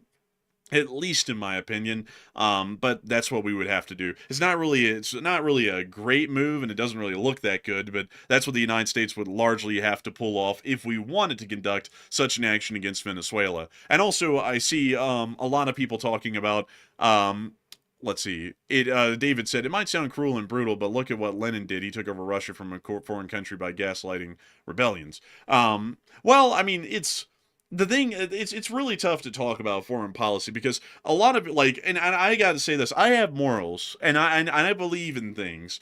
But the thing is, folks, is that when we talk about foreign policy here on the channel, foreign policy is completely removed from most humanistic morals, which is really the tough part of having to analyze it. And over the years, we've just gotten in the swing of it and gotten used to it. And looking at history and knowing what people have done in history, you just go, this is what has to be done. Generally, folks, I would be honest with you all, I'm not really a big fan of the idea of the U.S. going down to a country like Venezuela, setting up an interim government, and then telling that interim government, you are going to have a trial, find this man guilty, and put him up to capital punishment. I generally don't like the idea of that. It would just be better, in my opinion, to leave the guy in exile, but leaving a guy like that in exile can create a whole myriad of problems that we would not want to deal with later. So for that reason, for more so a business perspective than anything, with how we work foreign policy, if we went down there, we would have to find some interim government and tell that interim government, you're going to have to find this guy guilty and take him on out, much like we did with Saddam and the interim Iraqi government that the U.S. Created post-invasion in Iraq. We went and told them, you got to find him guilty and you've got to take him out, and then they went forward with that and did that, and generally that was better for wear than worse, if you look back at it as to how things could have gone if that action was not taken. But I hope that does address that the best I can, at least with how foreign policy works. Nasty business sometimes. This is where you get your hands dirty, but this is how we would have to do it nonetheless. But moving on from the Caribbean and generally the Americas, it is time for us to move on into Europe and the war in Ukraine and all of the ongoing developments that have been happening across all of Western Europe today, or really the NATO alliance. And so, moving us on into our first and most important piece of news of the day, we were able to hear that according to some senior German military officials, they have stated that Russia still has enough military strength to carry out a small, limited attack on NATO territory as early as tomorrow. So it does appear that the Germans still believe that the prevalence and threat of a Russian armed invasion against the NATO alliance is still a possibility at this point. This is coming as drones have been spotted over Liège in Belgium earlier today, as air traffic at the Liège airport was halted again this morning after another drone was spotted near the FedEx facilities, the first daytime incident since drone activity began over Belgian airports and bases, with flights resuming around 8 a.m. after an hour of disruption because of the drones. So it does appear that there are still ongoing drone incursions over Belgium, even today. They're still going on, which is absolutely crazy to see. Moving on from that, however, and on up into the area of the Gotland Island, we have been able to hear that multiple sources are now starting to call the Gotland Island a Baltic stronghold. This is nothing new. This is actually something that's been known all the way back during the Cold War, that the Gotland Island is a strategic one to control and operate. The Soviets knew that back in the day, the US knew that back in the day as well, and it was already known back then that while Sweden was a neutral country and not a NATO state during the Cold War, that if a larger war broke out, it was expected that Sweden would join the NATO alliance or operate as a de facto NATO member, and NATO forces would go ahead and occupy the Gotland Island to stop the Soviet Union from being able to control such a key island within such a key navigable waterway as the Baltic Sea. It does appear that NATO has now started to work on fortifying this island and bringing that Cold War dream into a fruition to pretty much treat the Gotland Island as a fortress in the middle of the Baltic.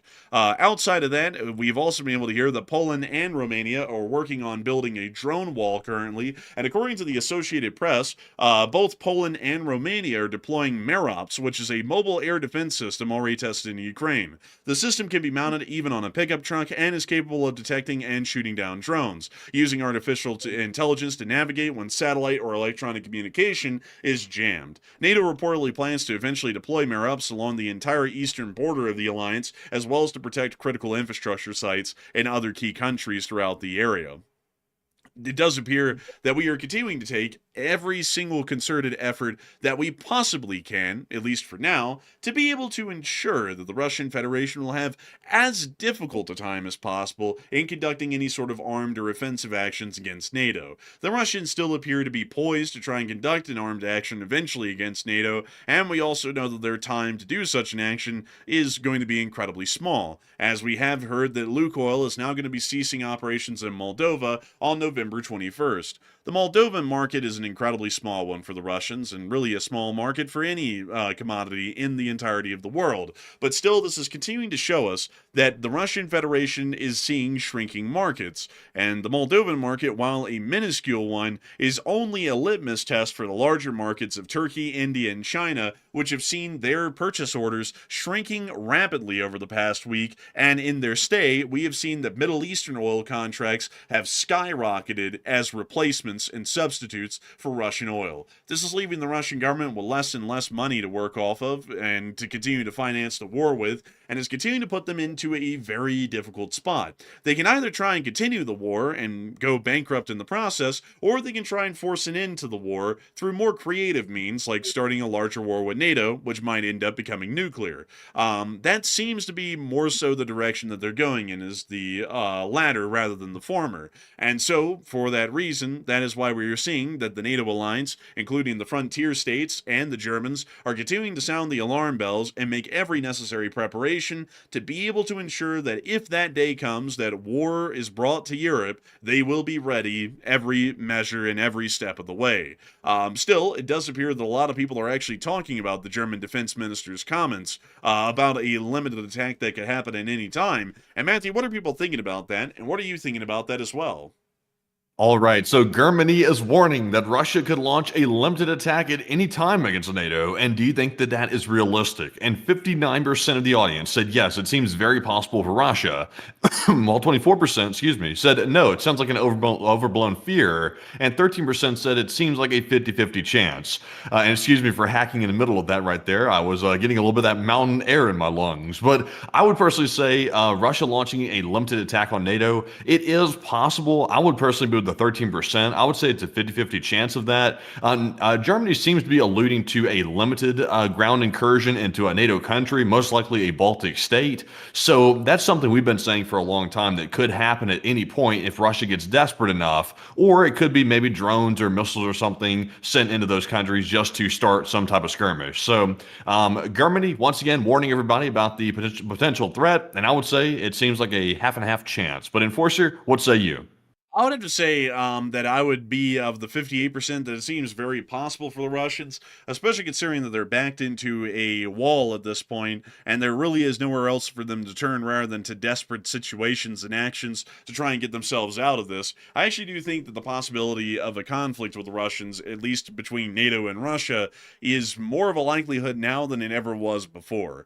So I would generally have to be with the 57%. I think that it is very possible that the Russians may conduct some form of an attack, whether it's small or large on the NATO alliance, and that's only becoming a greater certainty as each week passes and the Russian economic situation becomes even worse. But with that, it is time for us to move on from Germany. I don't know why Matthew said it like that. You actually said it just like a Russian would, because they say Germany. And I was like, Germany. I was like, he said Germany. I was like, what in the world? Man, would you like to give me some of that Germany? I'll take some of that right there. Honestly, I don't know why. I just felt like while I was reading it, and I was like, why does Germany look like Germany? I was sitting there like running that through my head like a couple times over before I was like actually looking at the poll. The reason why I started focusing on the word like that is because I made a mistake in the poll earlier. I said NATO could launch an attack at any time. I meant to say Russia. So that got me critiquing the words. I was like, Germany. I'm like, why do we say Germany? It's not a J, it's a G, so it's more like Germany. I was like, I'm just going to say Germany. I got free will, so let's just go for Germany. That's what I did. Man, you know what I'm gonna call another country here in a bit. I'm gonna call this one Kazekia. Like I'm gonna call the Czechs Kazekia. Man, that's wilding out. It's a very nice. Very nice, like in Kazakhstan. Very nice. But moving on from that and on into Russia, we got loads of news, folks. from Russia. A lot of it, actually, as a matter of fact. And it's time for us to get right into it. First off, the Freedom of Russia partisans inside of Russia blew up a Moscow pipeline today. This is the video of that. Oh, and they actually have a trap. So we're going to mute that. But we can see the pipeline explosion right there. Look at that. Wow. Oh my God. The pipeline. Look at that. It came down the pipe and it was delivered. You know, I'm a hard fella. I keep one in the pipe. Man, I'm a hard MF for fix your shit, man. Flashbacks to Alabama, man. I tell you, it comes around occasionally. Also, by the way, folks, apparently we rocked the world last night, bringing up the whole Lavrov has been put out of favor from the Russian government and asking you all about that even. Because apparently that's been catching so much attention that the rat, the spokesperson of the Kremlin, Peskov, actually had to come out himself and personally deny that Lavrov has fallen out of favor, which only confirms to us that Lavrov has certainly fallen out of favor, and they didn't expect people to notice, but then we did, and so now they're having to go back and say that he has fallen out of favor. According to Lavrov, none of these reports correspond to reality. Lavrov continues to serve as foreign minister, but that doesn't mean that he's continuing to serve as foreign minister in any good way. He might be replaced here within the next week. Man, they took his apples away. They said we took away his apple supply, and also we took away his water trough too. Yeah, they took away all of his horse comforts. Now he's just an equestrian with nothing. He's an equestrian in the dirt basically right now. He's just going while he's going around the dirt.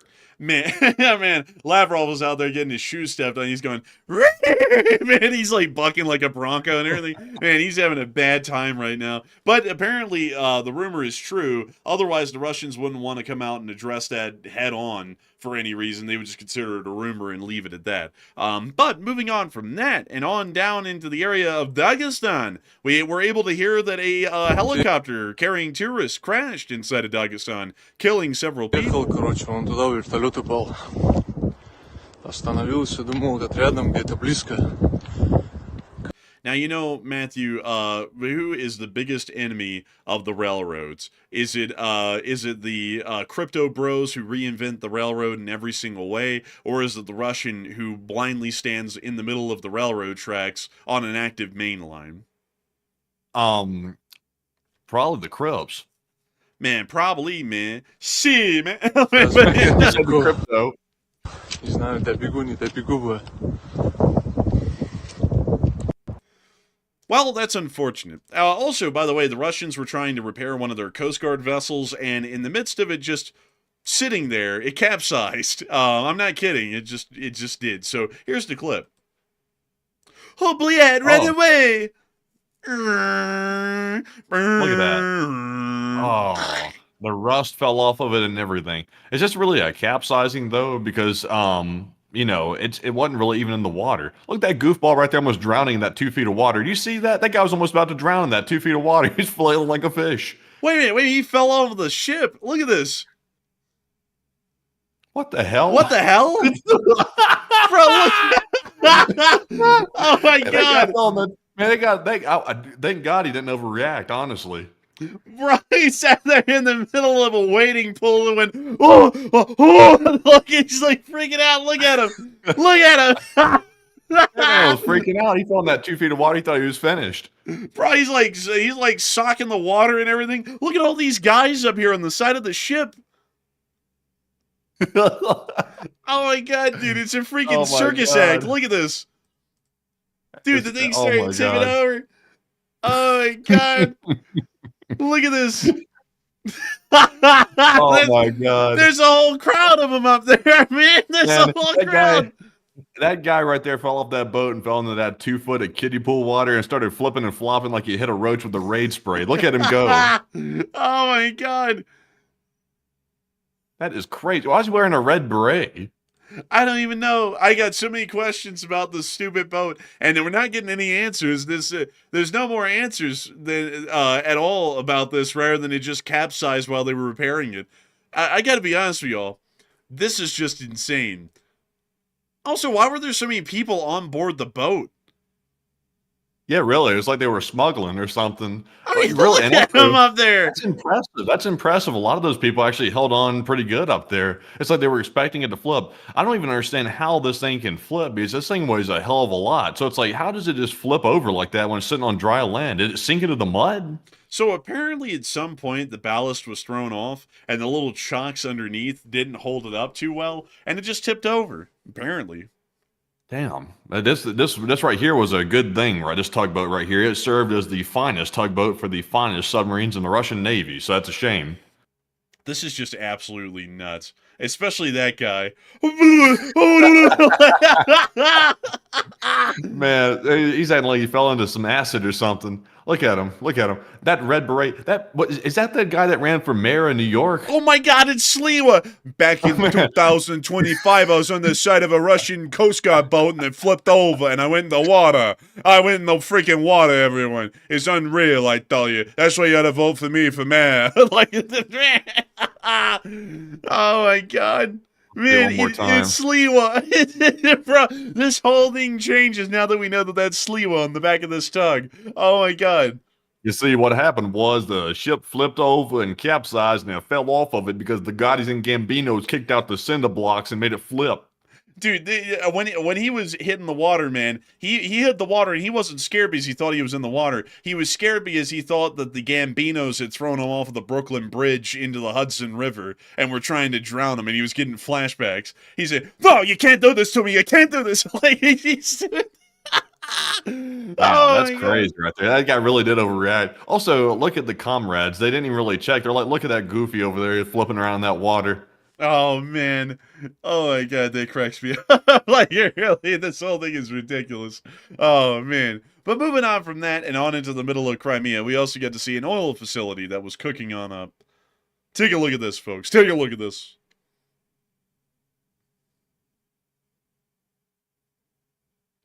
We can see Oh, look, they got a little level on it now. They got the little leveler things that tell them when they're level.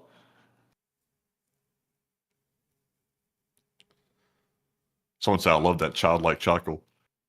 Thanks. I guess.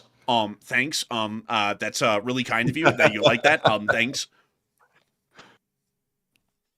I really don't know what I'm supposed to do with that information, but thanks.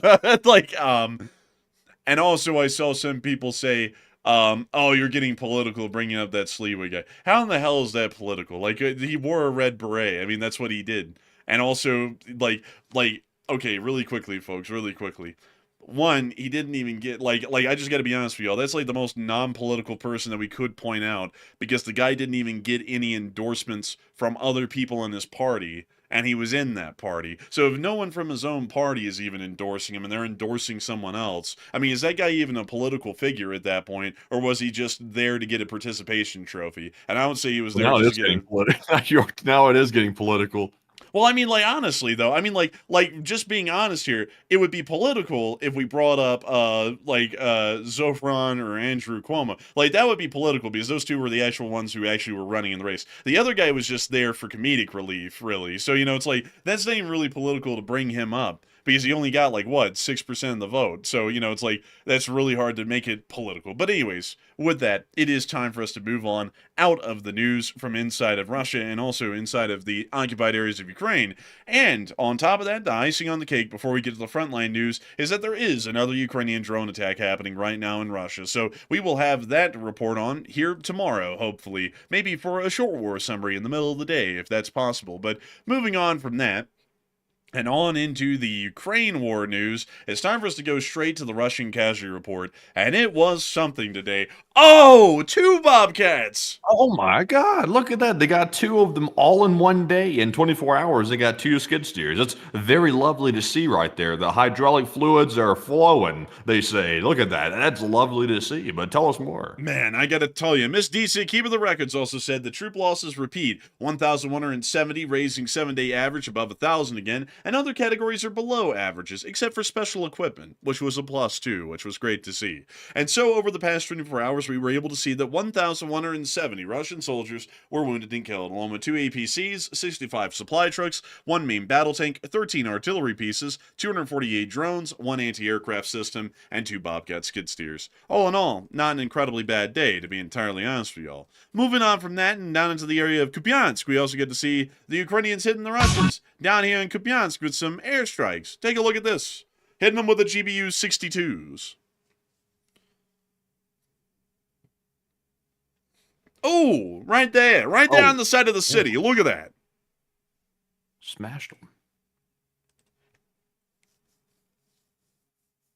And we see them hitting them again down there, the smoke rising quite nicely.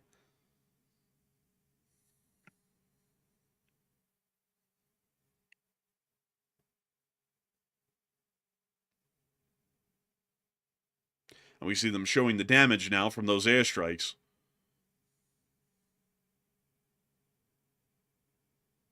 They just blew out the whole chunk of the building. They took a big core right out the side of it. Man, they just cored the building like an apple almost. But moving on out of the Kupyansk front, Kupyansk is currently embroiled in heavy battles. The Russians have made it into the northern area of the city, and the Ukrainians are engaging in heavy fighting with them in that area, which is what we just saw on film. The Russians have crossed the Seversky Donets River, which is the major obstacle in this area, and are attempting to try and take the city from the western side alone, using some small bridges and other areas on the Oskol. Sorry, correction, this isn't the Seversky Donets, this is the Oskol. And they're attempting to cross the Oskol further on up north, and then march down into the north of Kupyansk and engage in battle and eventually attempt to take the city that way, instead of crossing the Oskol directly and right into Kupyansk. This battle has been quite heavy for the past several days, and it's starting to really hit the radar at this point as a significant battle on the northern frontier of the Ukrainian battlefield. Moving further on south, however, and towards the area of Lyman, we have not been able to get any video or picture evidence of the fighting within this area, or the area of the Battle of Seversk. But we did get to see a small clip today from around the Konstantinivka area of the Ukrainian National Police shooting down a Russian drone. And take a look at this. Here they go. They're firing at it, and the drone's going down. And the drone went down and blew up right behind that car that's going about 100. Wow, that was incredible. That's impressive. That was actually quite impressive, really. And moving on out of the Konstantinivka area, we are still hearing of heavy fighting within that area around Chasiv Yar and also the outskirts of Toretsk. The Ukrainians are attempting to hold the Russians in that area, but it is highly likely that within the next 6 months, Konstantinivka itself is most likely going to end up becoming a very heavy battleground, with fighting occurring between the Ukrainians and Russians on the outskirts of the city, much like it did around the Battle of Bakhmut and also Chasiv Yar. Moving further on down from there and on into the Pokrovsk battlefield, we have also been able to see that the Russians are attempting to enter Mirnohrad in its south today, according to the 7th Ukrainian Army, which we can see the footage published from here. We can see a Russian right there, and we can see a couple of more Russians around here, including this guy right here, which just got it. We can also see this guy here, who's about to get it.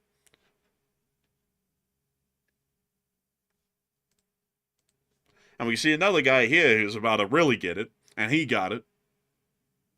And also a couple of guys here who really got it as well. And another one.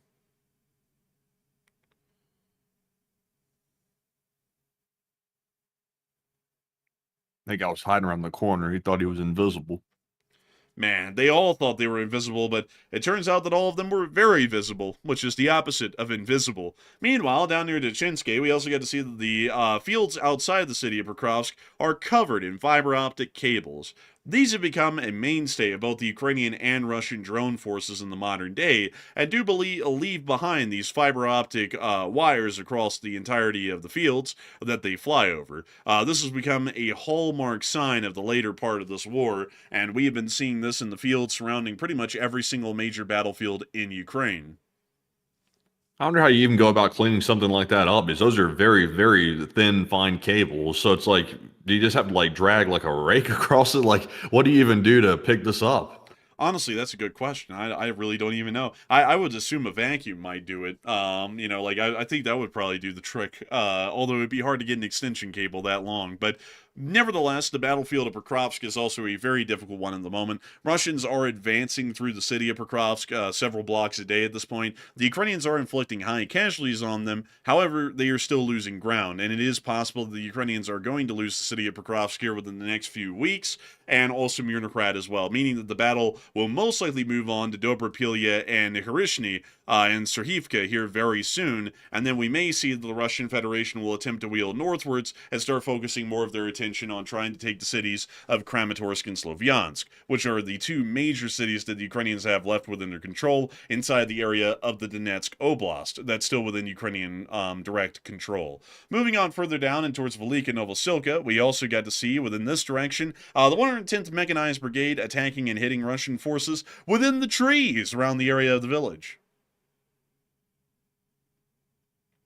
We see here the drone coming in and taking care of one of them.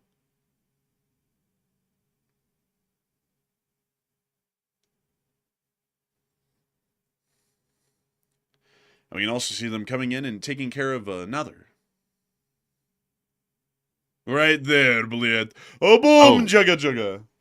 Oh, dear. Oh, dear. What's the charge, sir? What's the charge? Eating a meal? A succulent Chinese meal? How dare you, sir? Get your hands off me. Oh, damn, that was a hard hit right there. Jeez. Man, call that a hard hitter right there.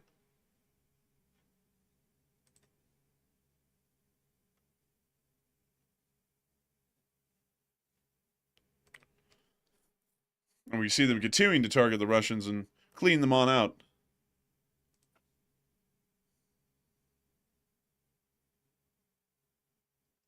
And that's the end of the clip right there, but still very interesting to see nonetheless. Moving on from that and on out of that clip from Velika Novosilka, we have also been able to hear some great news, folks, from the area around the Zaporizhzhia nuclear power plant. A local truce is now in effect as a ceasefire has been introduced in the area of the Zaporizhzhia nuclear power plant. The International Atomic Energy Agency has achieved a local truce, according to the agency's head, Rafael Grossi.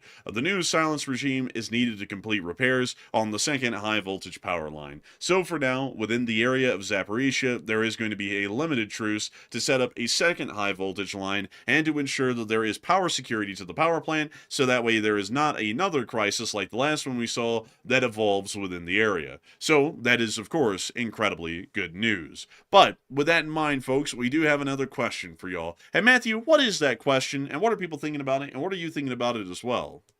All right, so as y'all have probably heard from other channels, the situation in Pokrovsk is a little bit sketchy right now inside of Ukraine. So Zelensky says that Putin's main goal at this point is to capture Pokrovsk as soon as possible. And why is it so important for Putin to get this? Because it sounds like Putin is putting a lot of effort into actually taking the city, which is a little bit fascinating. So 77% said Putin needs a victory for morale, while 4% said Putin really isn't rushing, it's just naturally taking place, and 14% said Putin needs this to strong arm the United States and to basically use it as propaganda. So I'm actually with the 14%, actually. I'm with the minority this time. I would say, generally speaking, Putin wants his victory in Pokrovsk, so that way he can go to the United States president and say, "Look, Mr. President, I told you that Ukraine's losing on the front lines. We just took Pokrovsk. After years of fighting, we took one more city." And that way the U.S. can say, "Oh, really? Zelensky, why are you losing so badly?" And then it turns into a whole thing. So I would say that's probably the reason why Putin is so desperately trying to take Pokrovsk,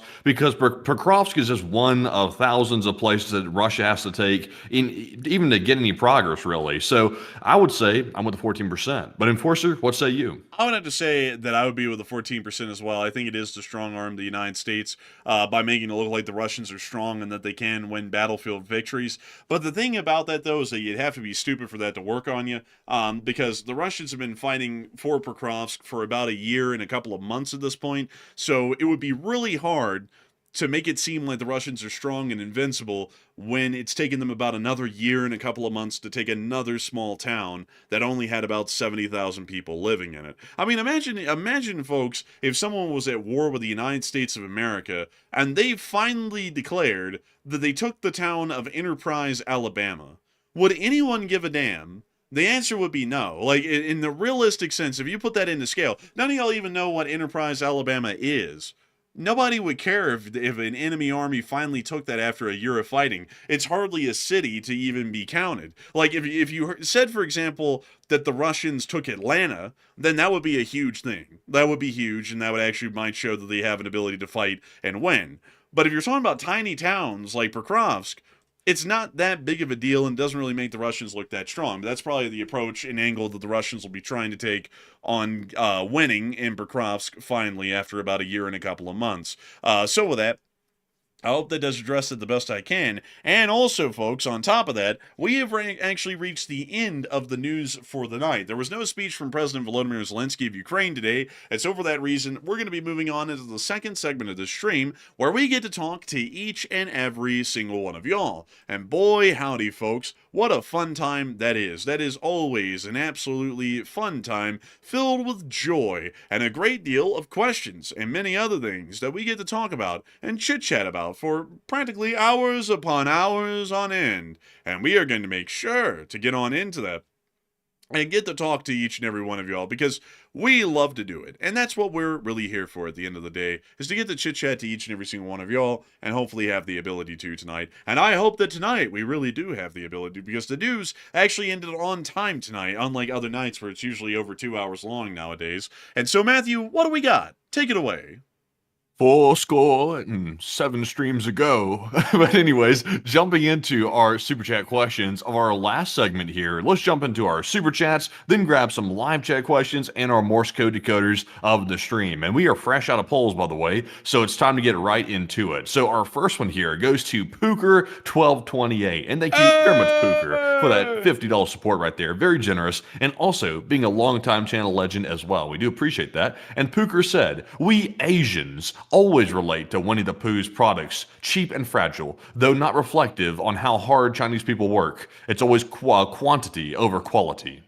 And I gotta thank you so much for the support. And I gotta say, a big thanks to you for helping this channel to keep running. And I'd have to be honest with you, Winnie the Pooh's goods ain't really the greatest of goods. You know, they're cheap, they're made in mass, and they're not really that good. They're not really high quality, to be entirely honest with you. Not high quality.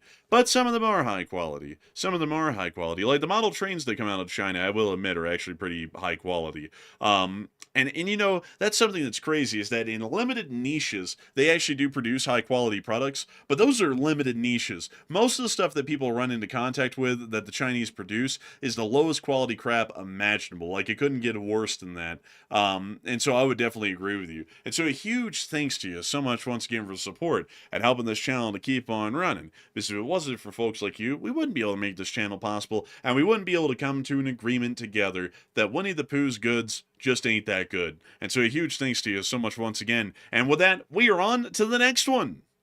All right, so jumping into our next super chat here, this one's going to go to Philip Harrison. And thank you very much, Philip, for that $20 support, and also helping to get the channel running, the lights on, and the coffee brewing. And Philip said, LLTLSA, and take one from the chat. And long live the Lee Spring Army, Philip, and a huge thanks to you so much for enjoying the channel, and thank you for being a part of the Lee Spring Army. We have hundreds of thousands of people now who call themselves members of the Lee Spring Army, and that is absolutely crazy, because I never thought that the Lee Spring Army would ever grow to be that large, and it's good to know that you're one of those folks, Philip, and we will, because of that, make sure to take a live chat in your honors. So Matthew, what do we got?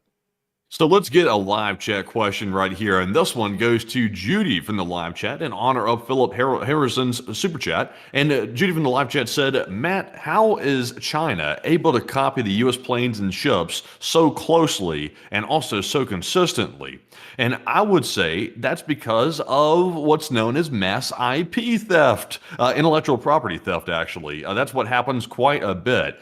There is a whole bunch of what you call corporate espionage between China and the United States, and it tends to go one way. It happens to be China doing it on the United States companies. So that's what happens. They simply send people over, they get in strategic positions, then they steal the intellectual property, and they take it back, and then they use that to build their ships.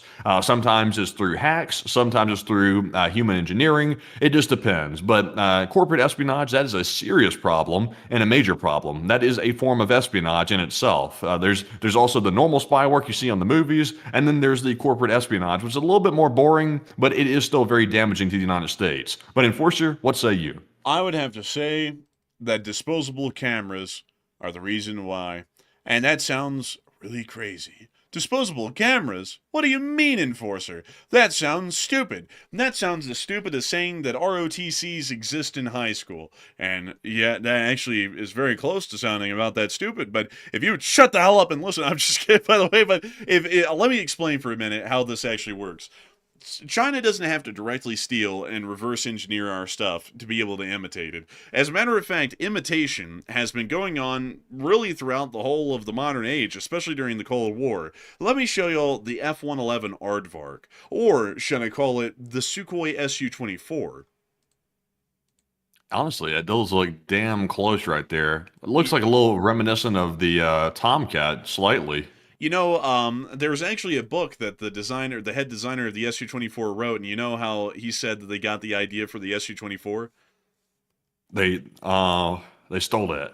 He said the Paris Air Show was on, and there was an F-111 on display at the Paris Air Show. So I took a disposable camera, and I went to the Paris Air Show, and I just took hundreds of pictures of the F-111, and then when I came back, we just tried to imitate it as close as we could.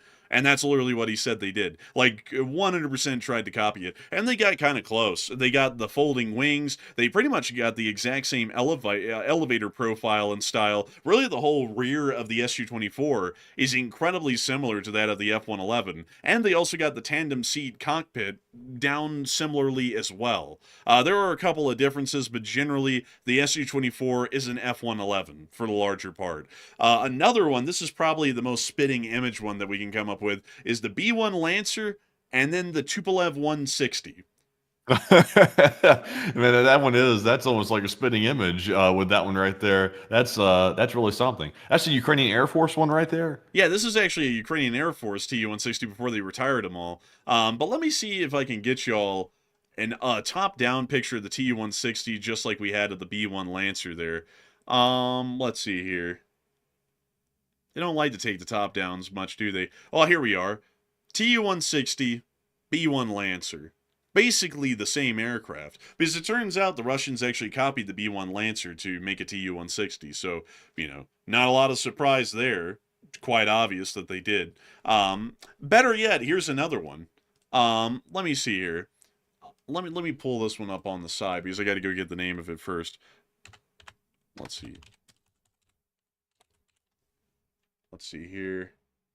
Oh, let's see here. Let's see here. Oh, here we are. 1, 2, 3. So, this one's a little bit of a stretch. But y'all will see it. Y'all will see it when y'all see it. So, let me get this right here. Actually, let me go get the wind tunnel model that they had.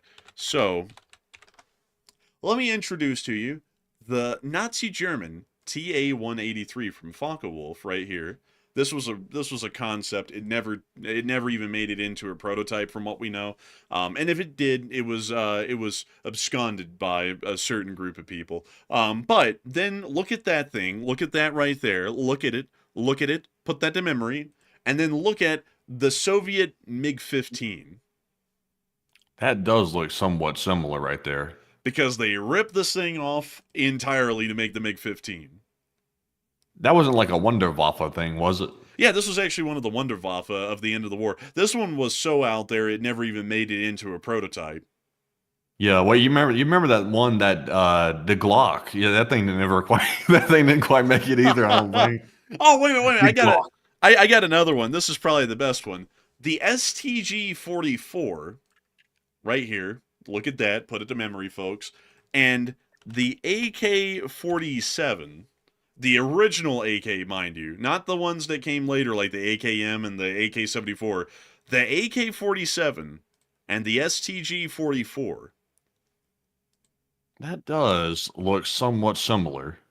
And you know what's interesting about that one is that actually Kalashnikov swears up and down that he never even saw an STG-44. It's just odd coincidence that they're very similar looking. But the reality of it is, folks, is that Kalashnikov, not to diss on his legacy or anything, but Kalashnikov wasn't really the most ingenious gun designer. He just had a knack for copying things. Like, for example, one thing that's crazy about the AK, and this is something that I can't unsee now that I see it, The charging handle on the bolt of the AK-47 is literally ripped, no joke, right off of an M1 Garand. Like, it's the exact same shape and everything. Complete ripped off. There were a load of things that the AK took and just completely copied from other guns to turn into the AK. And there is a huge theory out there that at some point Kalashnikov did get a hold of an STG-44 because the 7.62 by 39 cartridge is fairly similar in a lot of ways to the 7.92 Kurtz round that the STG-44 used that was proprietary to the STG-44 alone. And so while it's never been confirmed, and Kalashnikov never admitted to copying the STG-44, it is heavily believed that he probably did, because the design similarities are so close that there's really no way that he couldn't. The number one similarity being the small cartridge, because the Soviets went like, let me show you this: 7.62 times 39 versus 7.62 my 54R. Let me see if I can show you all a picture of these side by side. Here it is. So the Soviets, for some reason, Kalashnikov not only designed the AK-47, he also designed the 7.62 by 39 cartridge. And that's quite odd, because if you look at the normal Soviet round that was being used in that period, it was the 7.62 by 54R. That was the standard rifle cartridge for that period. It was rimmed, which was obsolete, and still is, and also far larger in caliber. The 7.62 by 39 looks just like a 7.92 Kurtz. And let me go pull one of those up for you really quickly. Here it is. The 7.92 by 33 Kurtz. There's a 7.62, but it's a fat one, but it looks very similar in dimensions, and it's very, very similar in concept, practically identical to the 7.62 by 39. And so a lot of people have said he had to have ripped off the Kurtz round, and he had to have generally ripped off the concept of the STG-44 to come up with the AK.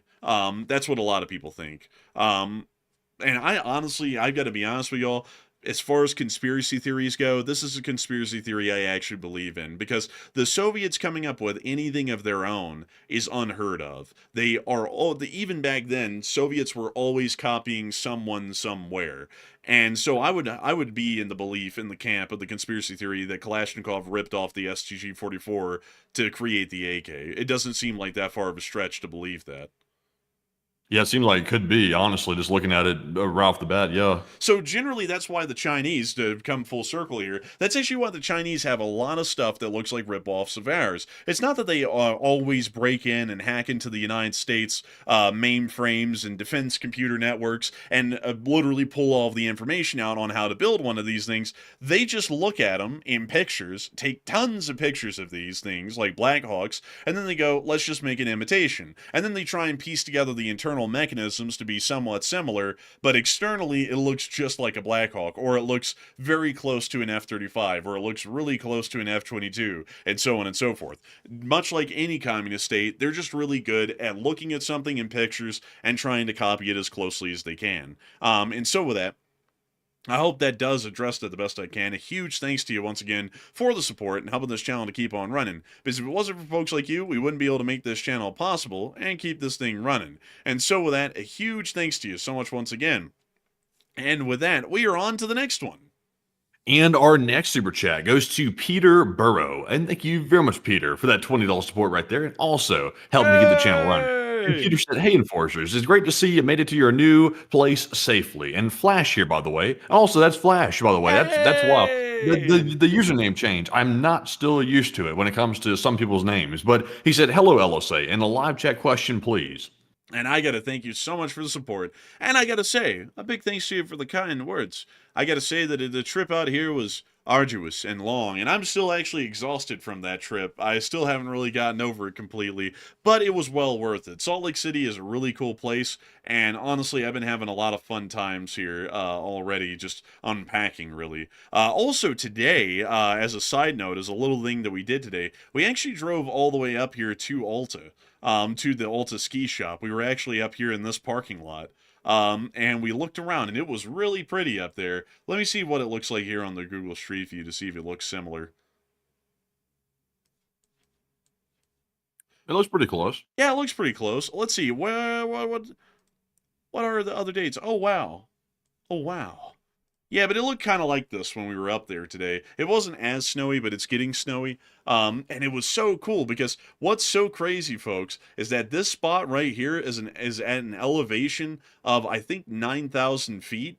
And our places, like our places that we're at in the Enforcer HQ, it's about 4,000 feet. So this is 5,000 feet up. It's a mile up from where we live in altitude, and it's only like 8 miles away. So really crazy, honestly, that this place exists. I was really blown away with it. Oh no! Oh Oh no, no! not Ah! those. oh, oh, why? Why? Oh, God. Don't put me behind the wheel. Don't do it. I can't do it I can't do it again. I can't do it again. I'm not ever driving a Penske ever in my life again. Someone else is going to have to drive it. Oh, my God. And they got two of them. They got two of them. That's twice the torture right there. Oh. Terrible. Whoa. Terrible. Oh, my Damn. God. Okay. Listen, man, that stuff chokes me up. That's terrible. I hate that, really. I mean, that's terrible. Also, the hotels up here look like bomb shelters. Like, let me see if I can show one of them to you.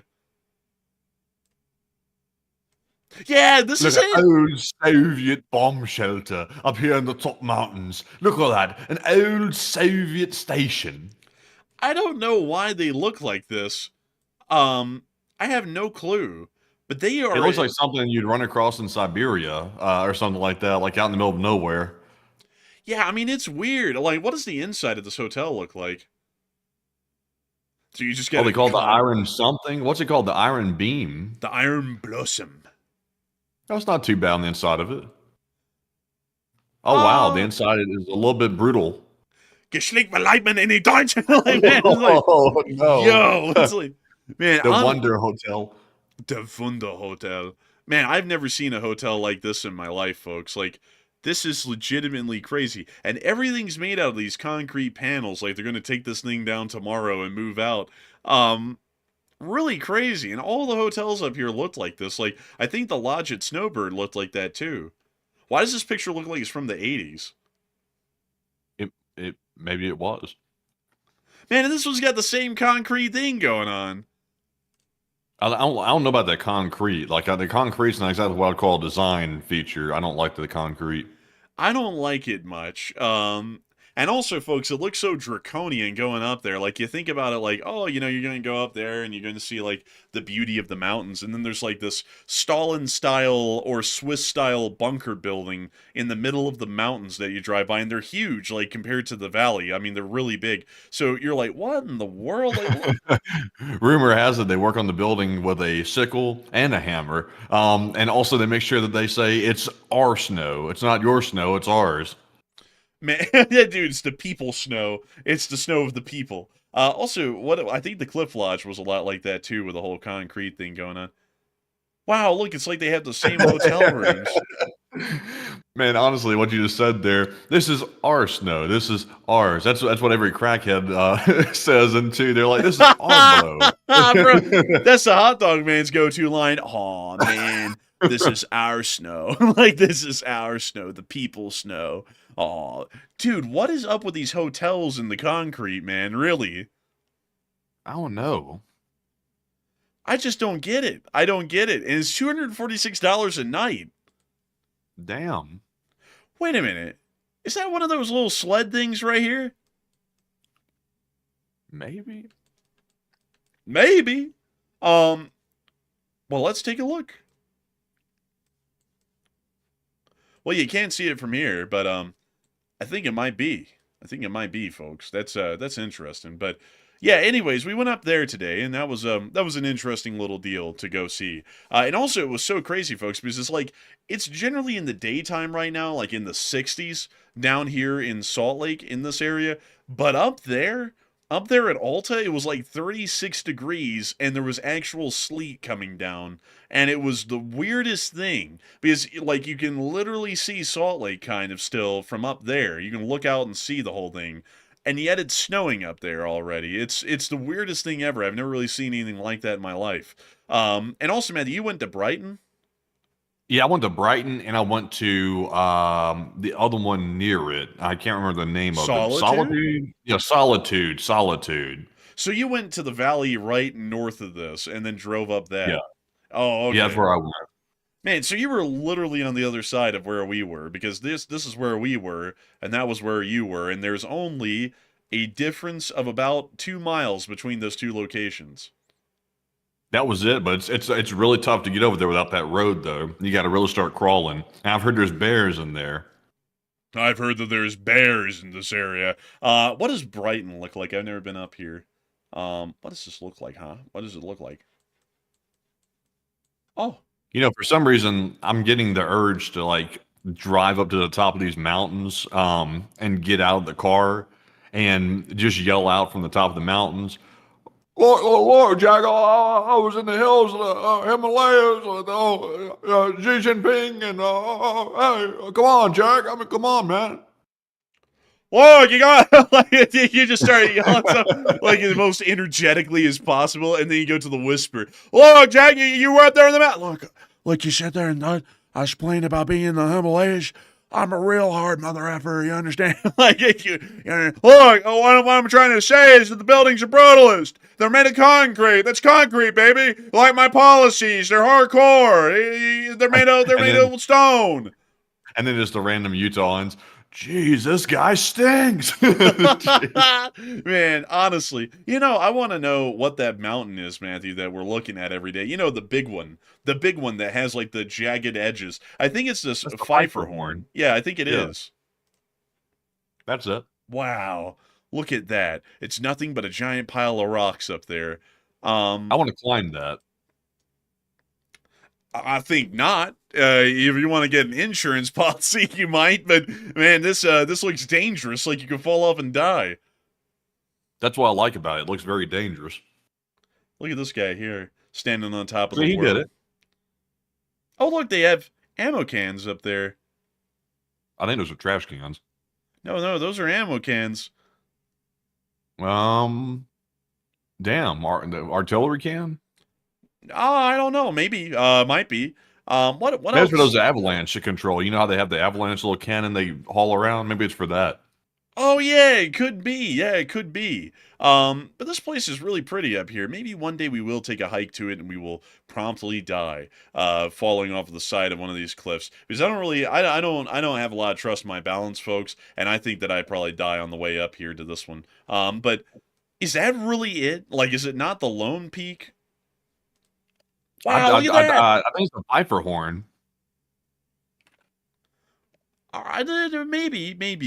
Maybe it is. I don't know. I just feel like that's the one I see, though.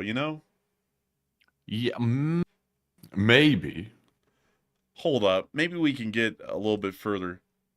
Dude, these pictures are just amazing, really. I mean, like this is very picturesque looking. And wow, look down below Salt Lake City, and that's Utah Lake down there. So they're like looking down towards like Lehigh and Orem and all those sorts of places. Um, Very interesting right here. Very, very interesting. But I want to know. Hang on, folks. I'm going to drop down on the street view down here near Riverton, like about right here, and look at that because maybe we can get a better idea if we really concentrate. It's that one right there. That one right up there at the top. That's what I'm talking about.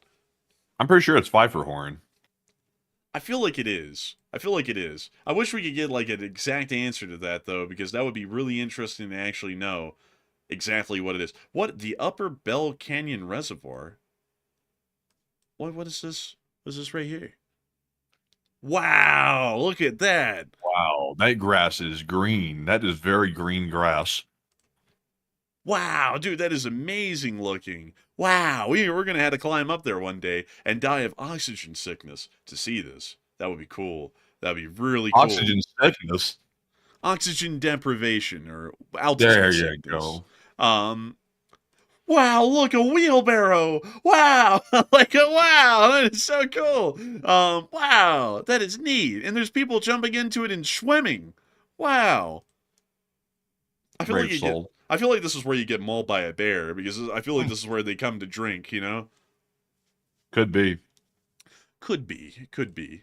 This place is gorgeous, folks. And to think that that's just within view of the whole city. Like, no matter where you are in the city, folks, you see this mountain and you see this little spot. Like, you don't really know that you see it, but it's on the front end, so it is up there. Like, we could physically see that if we went up there, but you can't see it from where we're at. So, very. Someone said that peak is on the registry.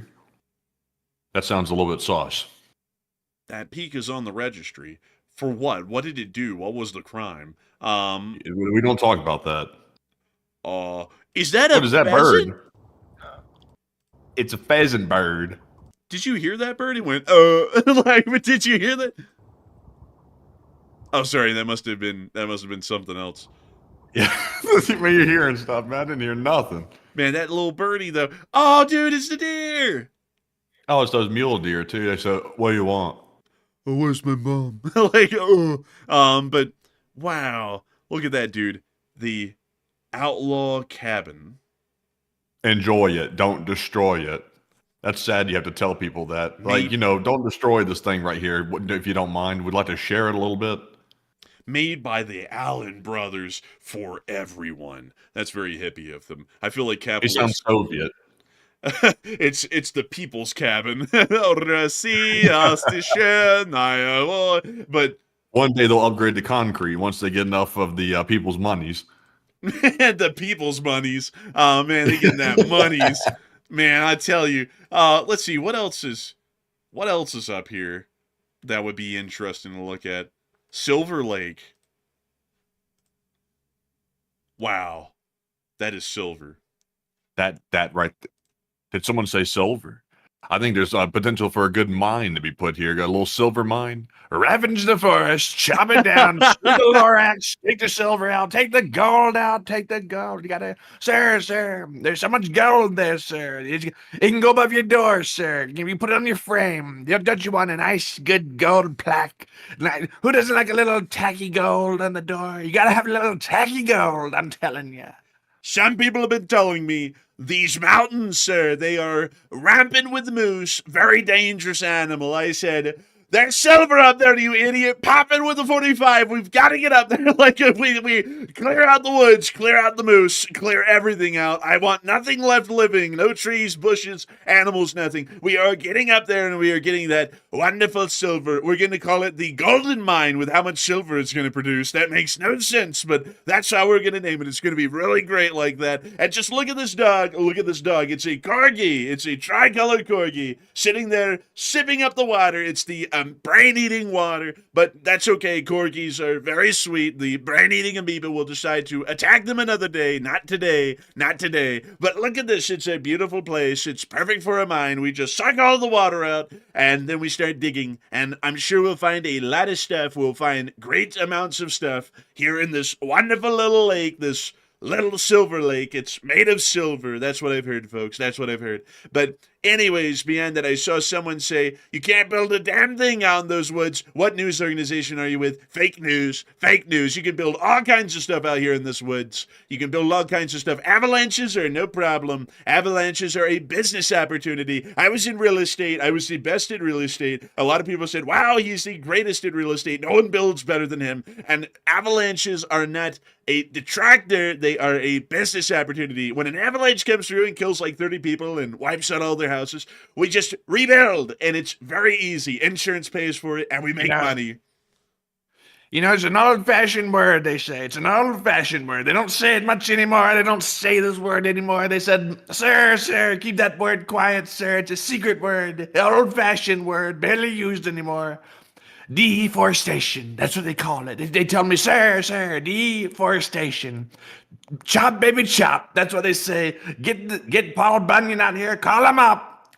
Send him out to the forest and say, Paul, start chopping these trees down. I said, chop these trees, Paul. Put them on the back of trucks and let them ride. And Paul said, sir, there's so many trees. I'm going to need help. And I said, call up the army. We're just going to bomb the trees out of existence. We're going to bomb the shit out of them. I'm like, it's all going to be gone. There's going to be nothing left, just rock and silver. And we're going to mine the hell out of that silver. People are going to be making so much money. They're going to be tired of making money. It's going to be unreal. Believe me, folks. What is this Heber Valley Railroad? Oh my God, is that a scenic railroad? No way. That is crazy. They have one here. It's a real working railroad. Who would have believed that? I never knew that, folks. They have a real railroad here, the Heber Valley. That's crazy. We could use this to pull the silver out of the mountains and bring it back to where we needed to be. That is Also, crazy. by the way, since we're on the topic of forests and stuff, did y'all hear that the Japanese have started a war on the bears? Have y'all heard about that? Have you heard about that? Oh yeah. They brought like the army up to Hokkaido, and they're going to try and trap them and send them all somewhere because they've attacked and mauled too many people. I've never let the people carry guns in to take care of the bears. They can only carry in these massive like iron bear traps. So they're trapping the bears. They're chopping the like. They're trapping them with the feet or something like that. I don't know what they're doing, but they're getting these bears and they're trying to get rid of them because apparently they're getting so prolific up there in Japan that they're having to declare war on a bear.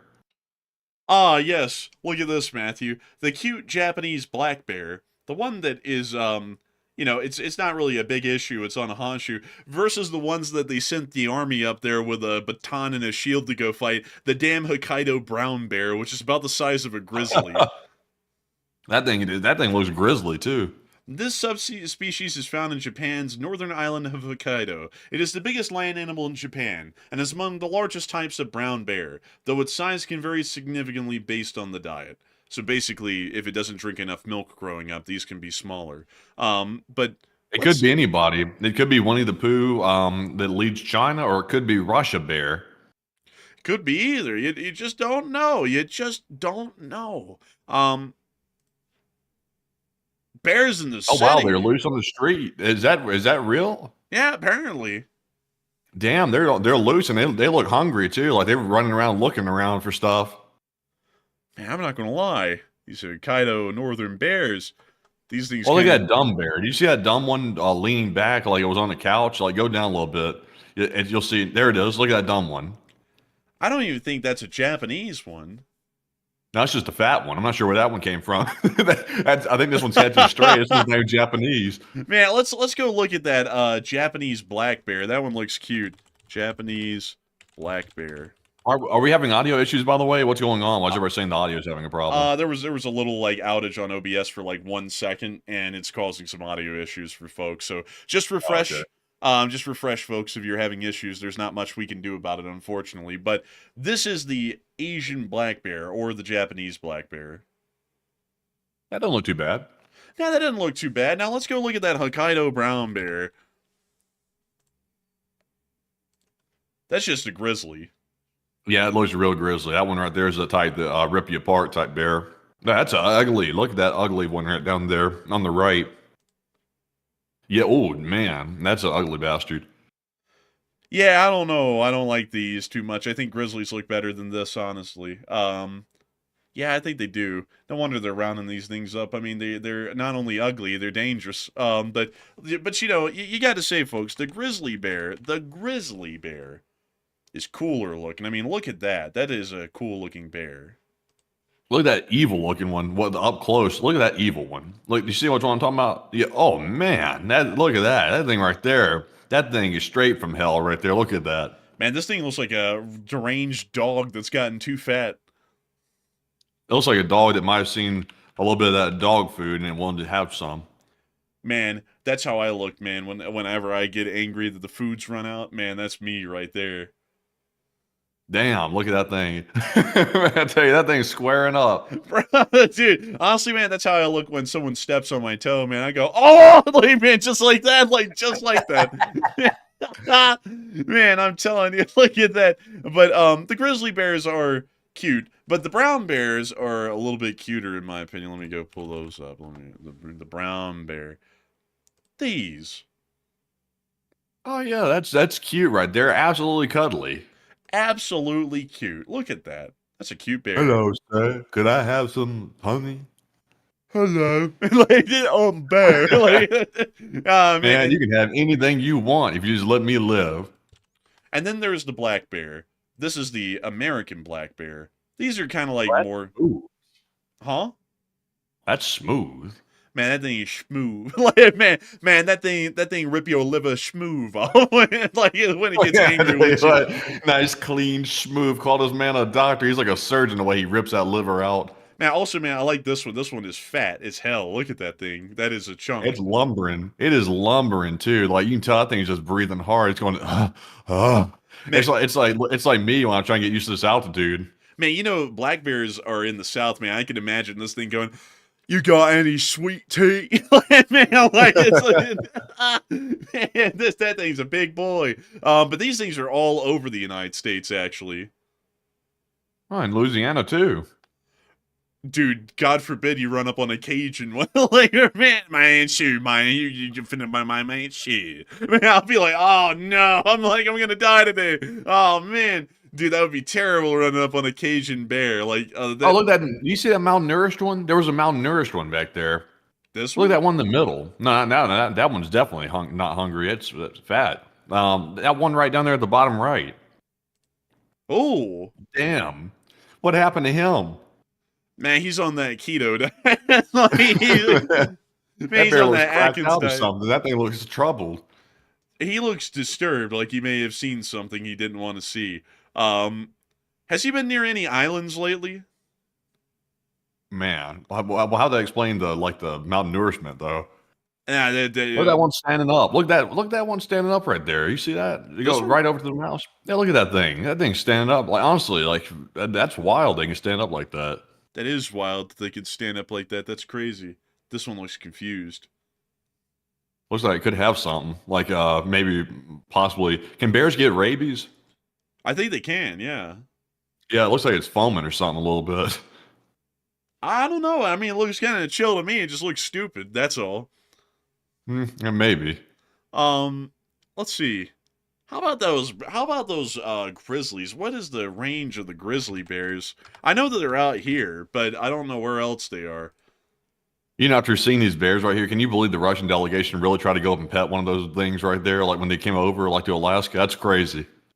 Man, they was dumb as hell. Like they were stupid. They were absolutely stupid for trying that. Also, Can I apparently, pet that dog?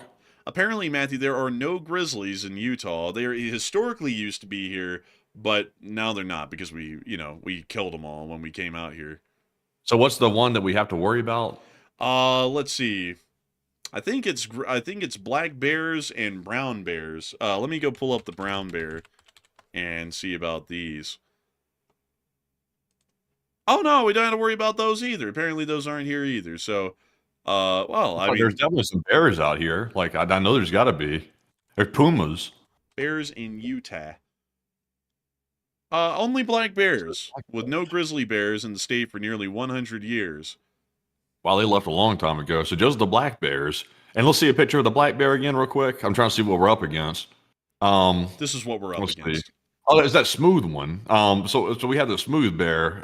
Yeah, that thing's smooth. Honestly, that fur is like, I'm not like a trapper. Like we're not living in those time periods, but that fur looks like it could be a good coat. These things stink like hell, by the way. They reek. Or you can throw it in the washing machine or something.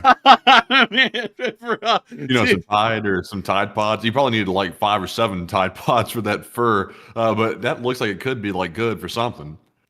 Honestly, they are pretty cool looking. I'm not gonna lie, for it to be a black bear, that's not too bad because black bears are usually skittish, so they're not aggressive. At least they're usually not supposed to be aggressive. So that's not a bad bear to have if we were to have any. I mean, like the worst thing you could have is a grizzly bear. Those are actually aggressive. So at least we don't have anything worse.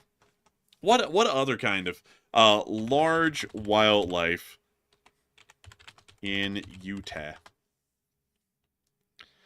Bison, elk, Mountain lions. mountain lions. Over the mountain lion. I'm trying to see what that looks like. I see other formidable creature out here that you got to look out for. Is that one?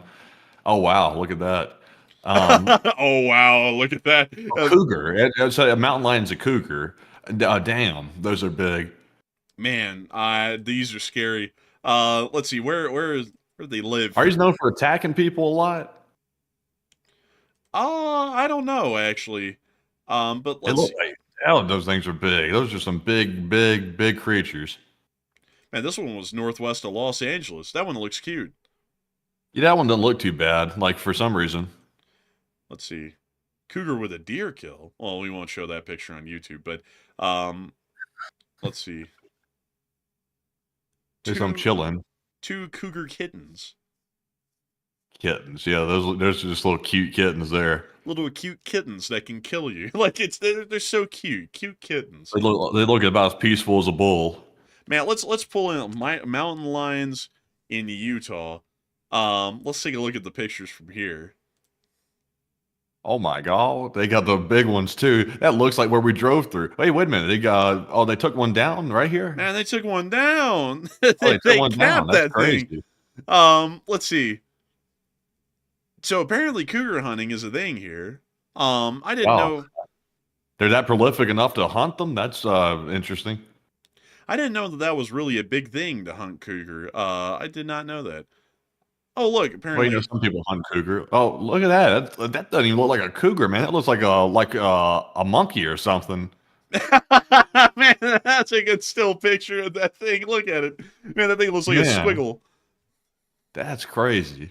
Man, that's why if I'm ever out there in those woods, man, I am not going out there unarmed. Those things look dangerous. How big do they get? Like how big? I'm just surprised. There's so many pictures of people holding them up by the paws after they took them down. It's like, why? I didn't know people took them down like that. Are mountain lions dangerous? Oh wow, they can kill people. How often does it happen? Over 130 attacks have been reported in North America in the past 100 years. So, Oh, it's actually not that common then. so yeah, about one or a little bit more than one every year. So, I mean, like it's extremely rare. It's like getting struck by lightning almost. Yeah, but if one gets you though, it looks like it could do you a number. But if you look at the number of shark attacks per year, then you'll see. Oh, globally, there's only 60 to 70 unprovoked shark attacks per year. Unprovoked? What are people doing out there trying to antagonize them to get attacked or something? What does that mean, unprovoked? Man, I can't wait to punch that thing in the nose. Like, man, like What are people swimming out and like starting fights with sharks? I mean, what a stupid thing. man, It honestly, says unprovoked on the chart there too. What does that do even they mean? mean Like, by seriously. provoked? Yeah, like what are people doing to provoke the shark? Yeah, punch that in real quick. I'm very curious what the hell that means. Like, that can only mean one thing. People are provoking the sharks in other attacks. Like, what does that mean? What the? Provoked shark attacks are incidents where a human initiates contact or harasses a shark, leading to a defensive bite from the animal. What type of idiot's doing that? Is people really harassing sharks? I've never heard of that in my life. Suzanne, let's run our pontoon up on this great white and then grab it by the tail. I'm sure nothing bad can happen. It's like, man, what the hell? Why would you mess with a shark? Why? Stupid. I can't believe that's even a thing. That they had to differentiate that on the chart. Now, I'm not going to lie. That makes me lose a little bit of faith in humanity that they have to clarify provoked and unprovoked shark attacks. Look, somebody was literally asking the same question I just asked on Reddit. They said, "Who the hell's provoking the sharks to cause these attacks?" It's like, I've been curious to see what people were saying to that. But Reddit's sketchy. We can't show that on the air. Who knows what people were saying down there in the Reddit comments? Man. But I'll tell you, that's wild. Never heard of people provoking sharks. So there's a whole statistic category for people provoking sharks. Man, I'm not gonna lie. That's hard to wrap my head around that anyone will want to mess with a shark. Because whenever I saw one, even the little ones, I was like, get away from them as far as possible and don't mess with them. Yeah, that's dumb right there. I couldn't imagine provoking a shark. Man, people these days, I mean, getting their kicks any way they can. Even beating up sharks to get a bite. I mean, that's crazy, honestly. But luckily we don't have to deal with sharks in Utah. But apparently you can get attacked by a mountain lion at least, like once a year or so, somewhere in the world. So we would be running the odds. How many times do people get bit by snakes here in Utah? How many snake bites per year in Utah? Around 25 snake bites. That's not too bad. That's not too bad at all, really. Let's see. 25 rattlesnake bites per year, they say. So, interesting. So, oh, wait a minute. They even broke it down further here. Well, at least they broke it down right here. In Utah, 48 accidental rattlesnake bites occurred, mostly in males aged 2 to 56. So we're in that age bracket. Often in summer afternoons and evenings. So it's not the summer and it's not the afternoon or the evening, so we'd be fine. With 23% of them being provoked, meaning the people were like touching them or poking them and then they got bit. So People are doing that to rattlesnakes too. yeah, apparently people just love messing with the wildlife and just suffering the consequences. Leave the deadly animals alone. Okay, that's rule number one. Leave the rattlesnakes and leave the tiger sharks alone. It's just common sense. It's probably not a good idea to mess with a deadly creature. So just a life advice for the people. I didn't even know this life advice was needed, but don't mess with rattlesnakes. Like, don't go up and punch a rattlesnake. Leave them alone. I know. There's a ton of people out there that think rattlesnakes are punchable, but leave them alone. So apparently, Matthew, here's the tip. Here's the tip. So you don't want to be a male aged 2 to 56. You do not want to be traveling around in the woods in a summer afternoon or the evening. And you also don't want to poke the snake. So as long as you don't do those three things, unfortunately, we're just men and that's it. So as long as you don't do the other two things and do that stupidly, you shouldn't get bit by anything. So generally, we could wander around the woods here in Utah and be fine. Yeah, it seems like it, honestly. As long as you don't go around provoking the snakes and stuff like that and provoking the sharks. Honestly, I think the people who are provoking those rattlesnakes are the same people that you have to put like the hot coffee warning on the side of the cup for and stuff like that. It's those same people. There's actually people out there that actually do stuff like that. I've never actually met those people in person. I've never seen them, but they're out there though. They're very, very mysterious and it's very hard to find them, but they are out there. And I wonder what their numbers actually are. It's an interesting thing. I wonder. I really do. Also, this is where we were today, Matthew, with like the birch trees and stuff around here. And this is the trail that you can wander around, and it takes you up to the Gloria Falls. Let's take a look at that. Oh wow, it was snowy up here. This was all taken at the same time of the year, by the way. Now let's take a look at that Gloria Falls. What does it look like? Come on, drop me down there. Drop me down there, Chief. Oh Oh wow. wow. That's a Oh little fall. wow. So I guess this thing This is looks like an area right here. The bears and the mountain lions would be hanging out. This is like where you see National Geographic taking pictures of bears catching salmon and stuff like that. man, that's like up in like Alaska or in Alaska, yeah. Washington, It just yeah. looks like it. I know there's no salmon in this right here, obviously, but it looks like it. Man, that's that glacial water, man. You could put a water bottle in that thing and get all kinds of unknown brain-eating amoeba. Like it would be incredible. But that is really cool. What's Scotty's bowl? Aw, man, it's my bowl. Like, give me that. Look at that powder out there, all this powder. Dude, hot dog man would be snorting so hard, this mountain would be clean by this next hour or two, man. I promise you. This is really pretty though, actually. It is very nice. I will have to get over though because like I knew all the threats in the woods where we came from. Like mainly, honestly, the main threat in the woods where we came from was the occasional goofball that was wandering around and mistook you for a deer or something and tried to take pot shots at you. So that was the biggest deal where we were at. It was mainly just snakes. And that was pretty much it. Coyotes, you didn't have to worry about that because they wouldn't really mess with you that much.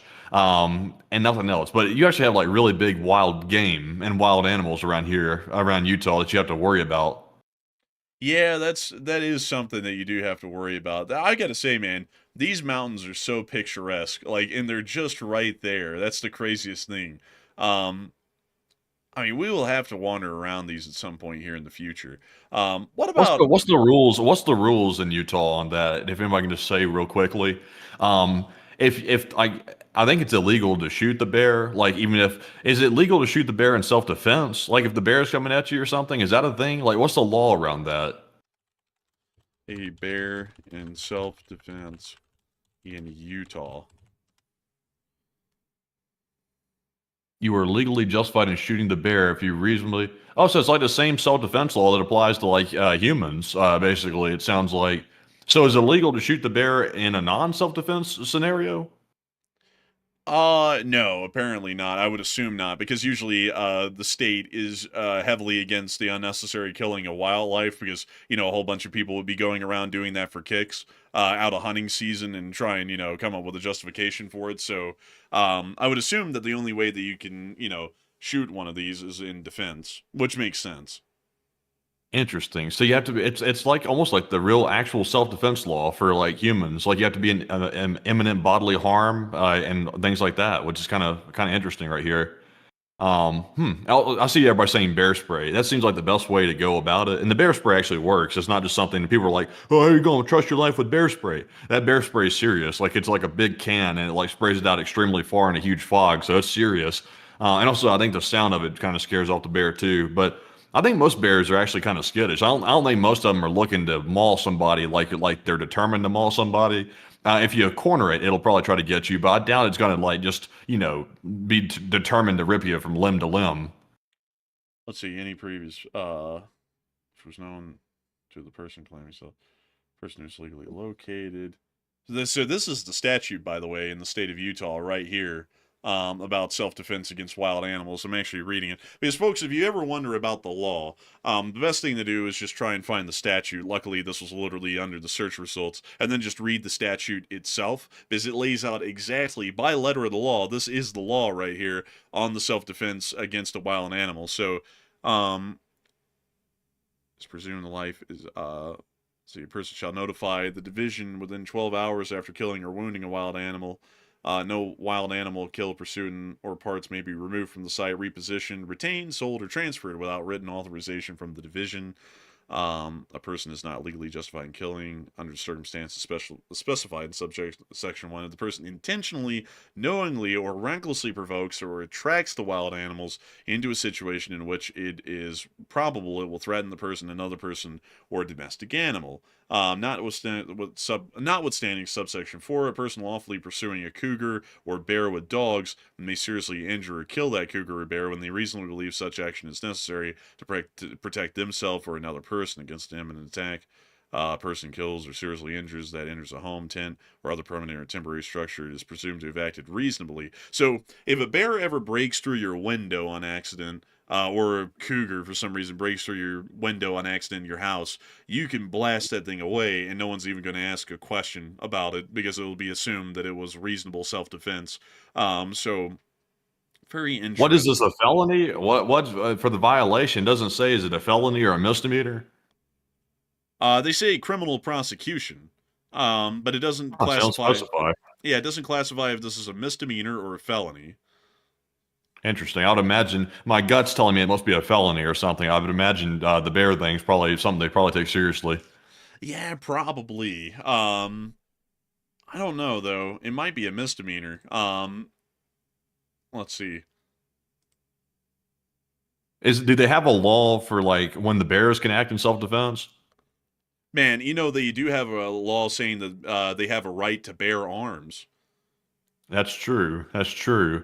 I've heard the bears, like I've heard they exercise castle doctrine from time to time. Like you stray into the bear's 100-acre wood. Sometimes when he ain't taking that, sometimes when he's gonna throw down.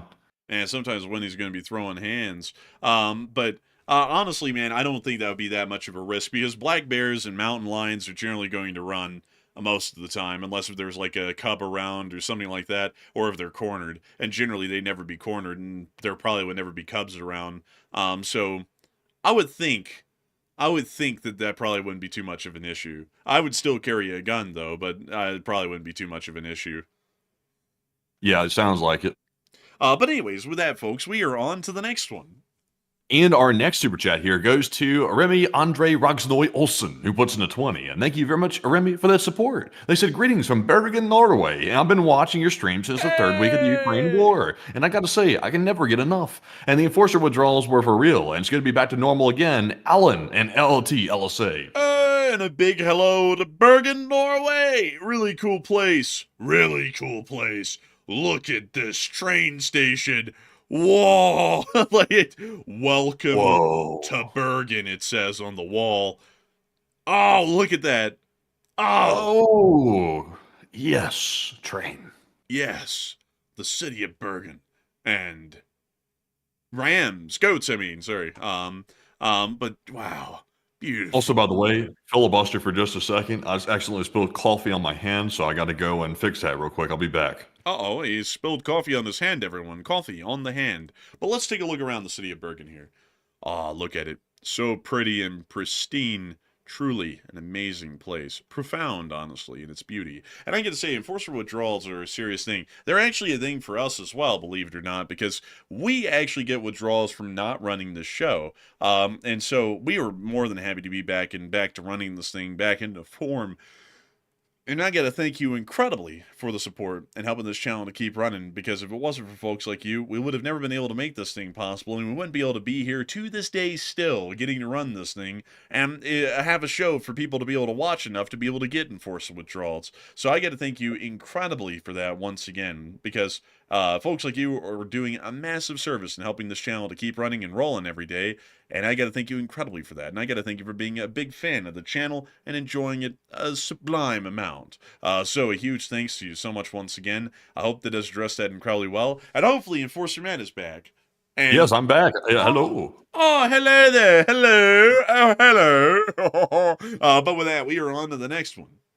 And our next one goes to Grand Moff Putin, who puts in a 20. And thank you very much, Grand Moff Putin, for that support as well. And they said protecting cruise missiles from dews would be to put a reflective coating, which either deflects or absorbs and quickly dissipates the energy. And these are referred to as specialized coatings. And don't know about drones? And I thank you so much for the support, and that is very interesting. I actually didn't think about that, but that is something that they could try. But then they'll probably just make the lasers more powerful to where they could punch through that as well. And then it'll be an arms race between the coatings and the powers of the lasers. But still, that's very interesting. I thank you so much for sharing that as a counter to the directed energy weapons. So a huge thanks to you so much for the support and the additional knowledge there, because that's very helpful. And with that, we are on to the next one. And this one goes to Old Warrior Fella, who puts in a 20. And thank you very much, Old Warrior, for that support as well. And he said, cement and stucco are used out here because most wood exteriors can't handle the dry and the UV. Interesting. I didn't know. I didn't know. Like, I didn't actually know. That's actually very interesting. Because I thought the concrete was just a style option. I was like, how bizarre, how bizarre, how bizarre. And also, man, there's this really cool place up here called Bear Lake. Believe it or not, there's not really a lot of bears up there. This is on the, half of it is Utah's and half of it is, who else's? Idaho? Idaho, yeah. Oh, well, they get to share. They do get to share, and it's an interesting place because they also have mountains up here like Naomi Peak. Wow. They just go on, don't they? Forever and ever. It's crazy like that. But beyond that, you know, there's a place up here, Matthew, that I want to go to, which is the Craters of the Moon. Is this like a volcano? Oh, yeah, I think so. Oh, yeah, look, it's a little bit of magma. Man, this is really cool. It's volcanic land. I didn't It even looks know. like that volcanic ash. A little bit of that. What do they call that? What do they call that? The little stuff around the volcano. Like, what do they call it? Pyroclastic flow? Something like that. They call the stuff something special. I'm forgetting the name of it. It's like, I don't know. Rocks? Lava rock. That could be something like that. It could be. But this is a place that's interesting to me because I didn't know there was volcanic activity up here in Idaho until I saw that, and I was like, wow, that's really cool. And I would like to see that myself one day, you know, one day perhaps. Pumice. Pumice. Ah, yes. Ah, yes. I see you know your pumice well. Good one. And you, sir, are you ready to receive my limp pyroclastic flow? How dare you, sir? Get your hands off me. Oh, wow, look at that. Oh, that's nice. I like when the water looks like that. Teal color like that. You gotta love it. Man, look at that. Man, it's just so beautiful out here, man. It's truly incredible. You know, there's a really cool place down here at the San Juan National Forest that's also really pretty as well. I don't know if you've ever seen this before. I have not seen this, but it does look good. It looks really good. And you know why it looks really good, Matthew? Because they let it grow naturally and they haven't chopped down the forest. It's because the Durango and Silverton Scenic Railway runs through the whole thing from north to south, so you can see it from this train. Well, that's fantastic. That train really improved the environment. It really is. One chuff at a time of billowing coal smoke. Now it's all oil, but you could do it was oil, it was coal smoke for a long time until a couple of years ago. But anyways, with that, I hope that was an interesting look around the natural beauty that you can find here in the West. And with that, we are on to the next one. And our next one here goes to Grim Hades, who puts in a 20. And thank you very much, Grim, as well, for that support. They said, y'all missed the Devil's Slide on your way to Dock. The Devil's Slide. Where's That was that? Alabama. Man, that's more like that's actually more like Memphis. Man, that's the Devil's Slide into depravity right there. But Devil's Slide. Oh, actually, we didn't go this way. We didn't go this way, man. We didn't. Look, Jack, we didn't go this way. We actually went the other way when we made it to Echo. Instead of going up 84, we went down 80, straight into Salt Lake. So we actually didn't get to see this. But look at that. The Devil's Slide. How's the song go? It goes something like, the devil went down to Georgia. The devil went down to Georgia. He was looking for a soul to steal. He was in a bind because he was way behind. He was looking to make a deal. And when he came up upon that young boy playing that fiddle, playing it hard, he stepped right up on that tree stump. He said, boy, let me tell you what, barrel, barrel, barrel. And then it went on to like the rest of the song. But that's how it went. I don't think it went like that. I don't think it went like that. But I mean, it's close. You know, it's the thought that counts. That is not Utah. That is not Utah. That looks like the English coast. That looks like Hawaii. Interesting. Anyways, though, this is the Devil's Slide. This is where the devil run his slide. I don't know why it exists like that. That's actually interesting, though. And I'll be honest with you, I never heard of this thing before, so I have to look into it. It's just so interesting that that's on the side of the interstate. But still, a huge thanks to you so much once again for the support and helping this channel to keep on running. Where in the world is this thing again? Where is this thing? Huh. That is bizarre. It's a natural rock formation as well. It's just so interesting. That is interesting. That is interesting.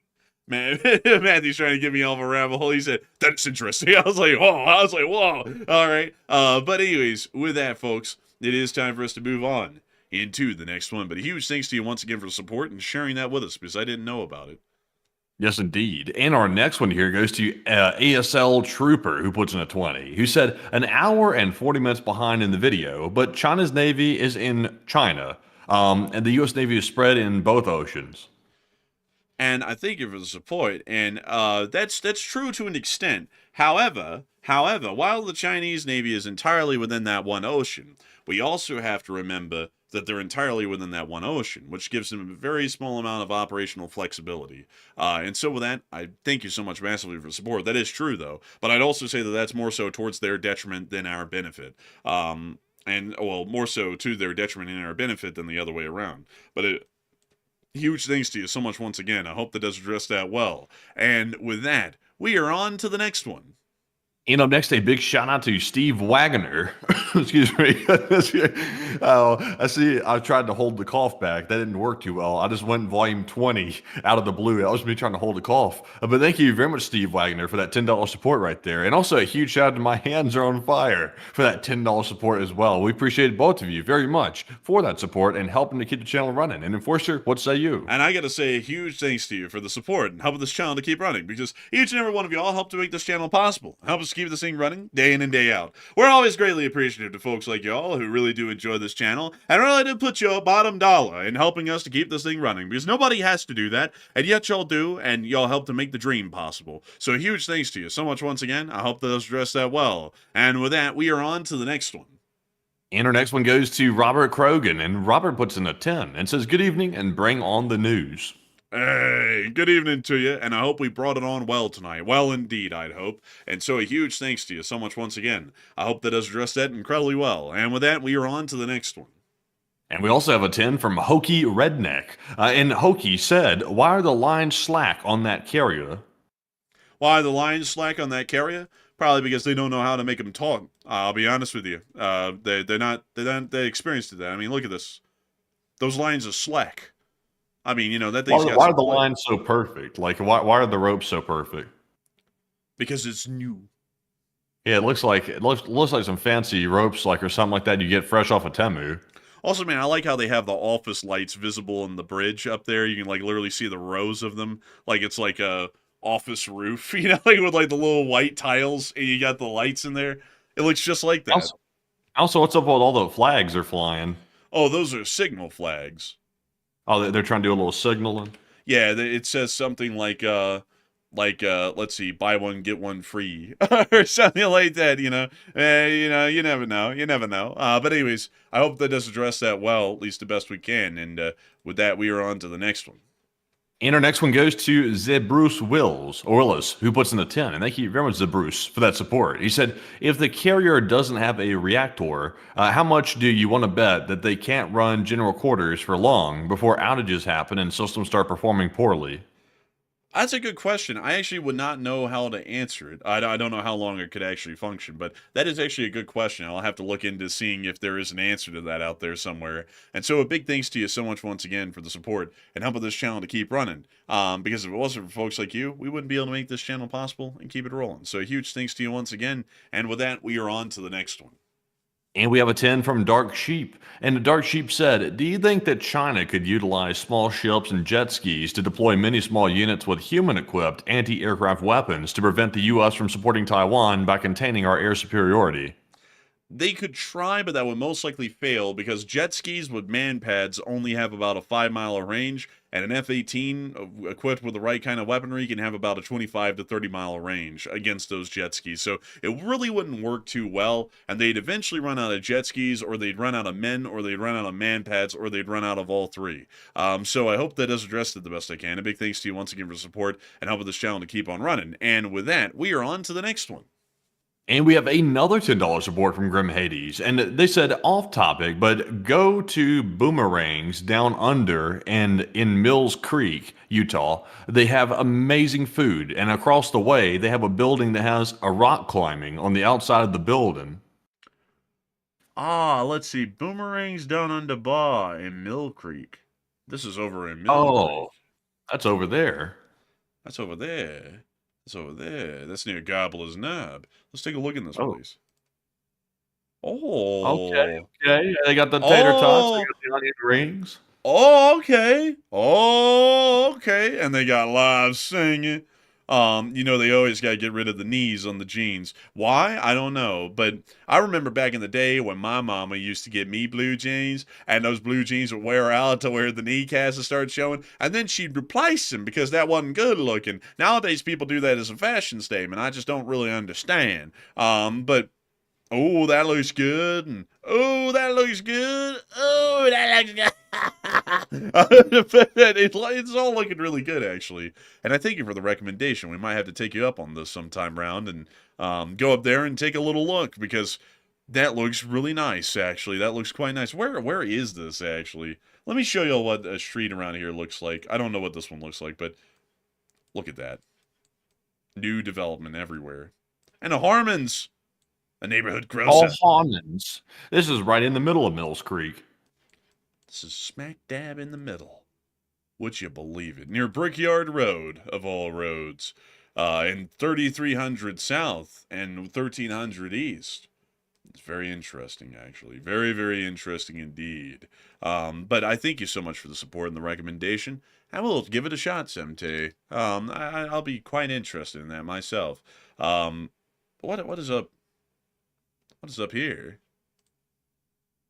Oh, that's just a gate for the road. What about the Mill Creek Inn? What's the Mill Creek Inn? Oh, it's just like a little bed and breakfast thing in a wedding venue sort of a deal. Oh, interesting. Very, very interesting. And then Interstate 80 is right over here. That's how we came into the city, actually, was through Interstate 80 right there. Interesting. Interesting. This is like a walk down memory lane, kind of, which is very, very unique. But a huge thanks to you so much once again for support and sharing that recommendation with us for a place to eat in Mill Creek. And we might drop by and give it a shot sometime here in the future. So a humongous thanks to you so much once again. I hope that does address that well. And with that, we are on to the next one. And our next one goes to Justin Winch, who puts in the 10. He said the AK is the Russian high point. You know, I feel like that would be offensive to some, but I think you're right. I like AKs are cool, I will say, because I have a couple of them, and they are interesting as a gun of study, but I would never really trust my life with one of these in a real bind. I would go with an AR style platform like a M4 carbine or an M16 or something, because the AKs are just they're AKs, and I just don't really trust them all that much. I really don't trust the fact that it's really cheap, and it feels cheap. Like even when they're milled, they still feel cheap, and when they're stamped, they really feel cheap. But they are quite interesting, though. I'll give them that. Look, there's Kalashnikov holding one right there. Oh, he was holding that thing too. He was real proud of that. Man, he has no trigger discipline either. He's got that finger right on the trigger. Yeah, that's not really a thing. Like when you make it, you get to do whatever you want with it. Man, he's the real deal. Like, no. So now we know, folks. Whenever you see like any group holding the AK and they got their finger on the trigger, you can't sit there and say that they have no trigger discipline. That's exactly as the designer intended. He's got his finger on the trigger all the time in this picture. And again down here, and again right there. This guy can't get his finger off of the trigger in any picture. He's a gangster. Man, he's a baller. As compared to Eugene Stoner, who was the guy who designed the M16 and the Armalite. This is Eugene Stoner. He is the inventor of everything modern American firearm, pretty much. Look at him. You wouldn't believe that behind those empty, vacant eyes is a guy who would design the most influential rifle in human history at this point. But that is the guy who actually did it. And I'm just kidding, by the way. I actually have a lot of respect for Eugene Stoner. I'm just kidding about him having a dead expression behind his eyes. But what a cool guy. This guy was cool. He dressed classy. He made a lot of money, actually, off of designing the AR-15, if y'all didn't know. He gets paid royalties every single time one's made. I think it's like $1 or something like that. So he's made a lot of money off of these ARs. It's millions of dollars, actually. It's quite a good rifle. It speaks for itself. I mean, probably everyone owns one at this point. Pretty neat. If you look at the first one that he ever made, though, the AR-10. This was the first AR-10. This was like the stepping stone to the AR-15 that everyone knows, and eventually the M16. This was the first one that he made. And I gotta be honest with y'all, it really came far. Yeah, it went from assault rifle 10 to assault rifle 15 in one jump. Man, and then let's go the AR-15. Let's see if they have Man, there's so many different variants of this one. They don't even have a picture of the original AR-15 on here. It pretty much looks like an M16, but the M16A1, stylistically incredible, truly amazing. It still looks like a gun of the future even today, which is really something. I think it's cool. I like the pencil barrel that they had. And I also I just like everything about it. The M16A1 is peak aesthetic. I don't really think there's a lot that gets close to this, in my opinion. But I hope that does address that well. And also, someone said, where's the AR-1? I think there is an AR-1. No, that's just shoes. So apparently there isn't an AR-1. I think it started at the AR-10, if I'm not mistaken. Interesting. Yeah, I guess AR-10. Why was it? I can't make that joke. You two might not like it. Oh, let's say, it's best to leave those alone. Then it's best just to leave them alone and not bring it up. I mean, if you did, I don't think anyone would judge it. But best to just drop that and not talk. Also, man, you make it sound bad. It was just it was an innocent joke. It wasn't anything that bad. But also, by the way, I know it's Armalite. By the way, I'm saying assault rifle. I'm sort of like being facetious there. Because everybody likes to just say, "Oh, assault rifle." I can't get into that either, though. I might get political. Assault I'll just give the real answer on that. Assault rifles aren't real as far as people privately owning a firearm right now. That's not a real deal. Business assault rifles do exist, folks, but an assault rifle has to actually have the ability for a select fire option, meaning that it can fire semi-automatic or in bursts or automatic. And all civilian AR-15s that are not tax stamp NFA items do not have that select fire ability. So they're semi-automatic replicas of assault rifles, but they're not assault rifles because they don't have the select fire ability innately in them. But assault rifle is a real term. Like that's something that like I gotta be honest with you, not getting political here, but that's like the stupidest thing that the NRA misinformed everyone on back in like the late 2000s is that there is no such thing as an assault rifle, and the assault rifle is a myth because the assault rifle is 100% real. It's just that nobody who privately owns a firearm, unless if it's classified as a machine gun, owns an assault rifle because they own an AR-15 that it only can fire in semi-automatic, which is not an assault rifle by definition. So, you know, I hope that does address that well. That's the textbook definition of what an assault rifle is. You can pull it up, like assault rifle definition. That is selective fire, meaning you can switch between semi-automatic and full automatic fire. So unless if it can do that, it's not an assault rifle. So it can look like one, but it still is not an assault rifle. Like you can get an M4, like an FN M4A1 carbine replica, and yes, it looks like an assault rifle, but you cannot switch that thing to fire in automatic or in burst fire, so therefore it's not an assault rifle. It's a semi-automatic replica of an assault rifle, and so on and so forth. It's like that with pretty much every single gun that's privately owned. So the best thing you can have is a semi-automatic rifle, unless if you get a tax stamp and you get like an M16 with select fire, and that would cost like 30 grand and a $200 tax stamp and maybe a couple of weeks at time, but you could own one at that point, and then you actually would legally own an assault rifle. But anyways, with that, I hope that does address that the best I can, at least from what I know. And with that, we are on to the next one. And our next one goes to Suezo, who puts in a 10, and also the Wisdom to Know, who puts in a 5. And thank you very much to the both of you for that support and also helping to keep the channel running with that support and the coffee brewing. And we also have a 10 from Just in Winch. And he said, I love that childlike chuckle for the chuckle. And I'm glad you got a chuckle of that, good sir. A childlike chuckle. Interesting. But thank you very much for that support. And Enforcer, what say you? I gotta thank you for the support, and I thank you for liking the chuckle. And so big thanks to you so much once again. I hope that has addressed that well. And also, someone just had to go, folks. They said that y'all's knowledge of the Second Amendment is piss poor. That is, like, no, it's not. Like, you can ask Matthew. My knowledge of the Second Amendment can be poor, because I probably own more firearms than you do. So if it's poor, I don't really know how in the world I'd own that many guns. Just to be honest with you, there. And also on top of that, unlike you, unlike most people who are big into that, like either loving guns or hating guns. Unlike that, of most people who do that one way or another, I actually like to research things. And actually find the real meaning behind them, which usually isn't the mainstream opinion on something. Like you can come up with your goofy story about the Second Amendment and what it is, and it will not apply. And then all the other goofy people who don't like the Second Amendment, they can come up with their own stupid story that doesn't make any sense and doesn't apply and doesn't have any grounding in anything. I like to actually go and find the real answers. So, you know. I mean, sorry that you don't like that, but that's what I do. That's what we do for a living here on the channel. So with that, we are on to the next one.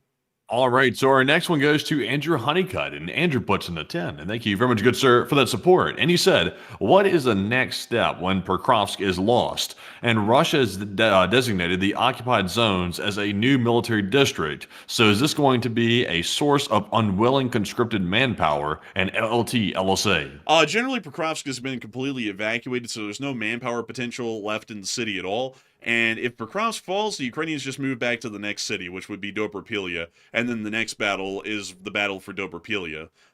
That's just generally what would happen. It's not like a huge loss at this point. It's more so a minor setback, and that's about it. And so with that, I hope that does address that the best I can, at least in my opinion. A huge thanks to you once again for support and helping this channel to keep on running. And with that, we are on to the next one. And our next one goes to Jeremy Vahill, and Jeremy puts in a 5 and said, since the Russians are making their vehicles pretty orky, how long do you think it'll be before they start painting them red and make them go faster? Probably only a couple of months at this point. They are pretty much the living equivalent of the Warhammer orcs at this point, in my opinion. So maybe only a few more months. I mean, hell, they already paint some of them red anyway. So I'm sure that making them go faster and going on a walk, it's not that far away for them, at least at this point. And so a huge thanks to you so much once again. I hope that does address that incredibly well. And with that, we are on to the next one. And this one goes to Bruce Lee, and Bruce puts in a 5 and said drones over FedEx. That reminds me that FedEx actually allegedly asked for permission to have defense lasers on their jets. Wilson, as their co-pilot, probably. Actually, I didn't know about that. That's actually news to me. But I got to thank you so much for the support and helping this channel to keep it running and sharing that with us. That's incredibly interesting news to hear. I never knew that they asked for that sort of permission to be able to do that. But a huge thanks to you so much once again. I hope that does address that well. And also, I saw someone earlier in the chat say, "Why in the world do you spend time to justify yourself to some people?" I do because it's like because every once in a while, a comment will be said that is just so stupid. Like I cannot leave it unaddressed. It like mentally irks me, and that's why I have to address them. Like 90% of the time, 98% of the time, most of those comments are just they're just banned or something's done, and they just go on their own way, and we never bring them up. But every once in a while, something is really dumb. Like for example, last night that one person telling us that the JROTC isn't real, although we were in it, and it's like, how in the world can you be that dumb to get something like that wrong? And then also there's also sometimes people who just say the dumbest stuff, and they say it unironically, like you don't know what you're talking about with the Second Amendment. It's like it's not that hard. It's like you only have to do a little bit of reading, which is usually beyond a lot of people's measure. Like I'll say this. The people who are against the Second Amendment have never cracked open a book about the Second Amendment, and the people who are for the Second Amendment, 90% of them have never cracked open a book about the Second Amendment. Like, none of them have. Like, and I'm not talking about some book that some goofy idiot wrote about their opinion on the Second Amendment. I'm talking about stuff like the Federalist Papers, or the Militia Act of 1903, or any actual applicable law or statute or opinion from the Founding Fathers that would give you an idea of what actually is going on or what was meant behind the Second Amendment or what it does. And nobody reads that stuff. So then when you sit there and tell them something about it, because you actually did take the time to sit down and read and research the stuff, then they want to get offended that you're not telling them something stupid, like the anti-Second Amendment people who say that the Second Amendment is only for hunting and fishing, which it's not, or the pro-Second I think you're getting rage. I think you're getting rage baited. No, man, because some people, man, they actually believe that stuff. Like a few of them do. So that's why I bring it up and counter it, because like some points are just so crazy and they're unironically said that it's like there's no way in hell. But anyways, with that, we are on to the next one. And our next one goes to none other than Marion Deemer. And thank you very much, Marion, for that $30 support, by the way. We do appreciate that, and it's good to see you. And Marion said, when is the U.S. finally going to stand to Ukraine?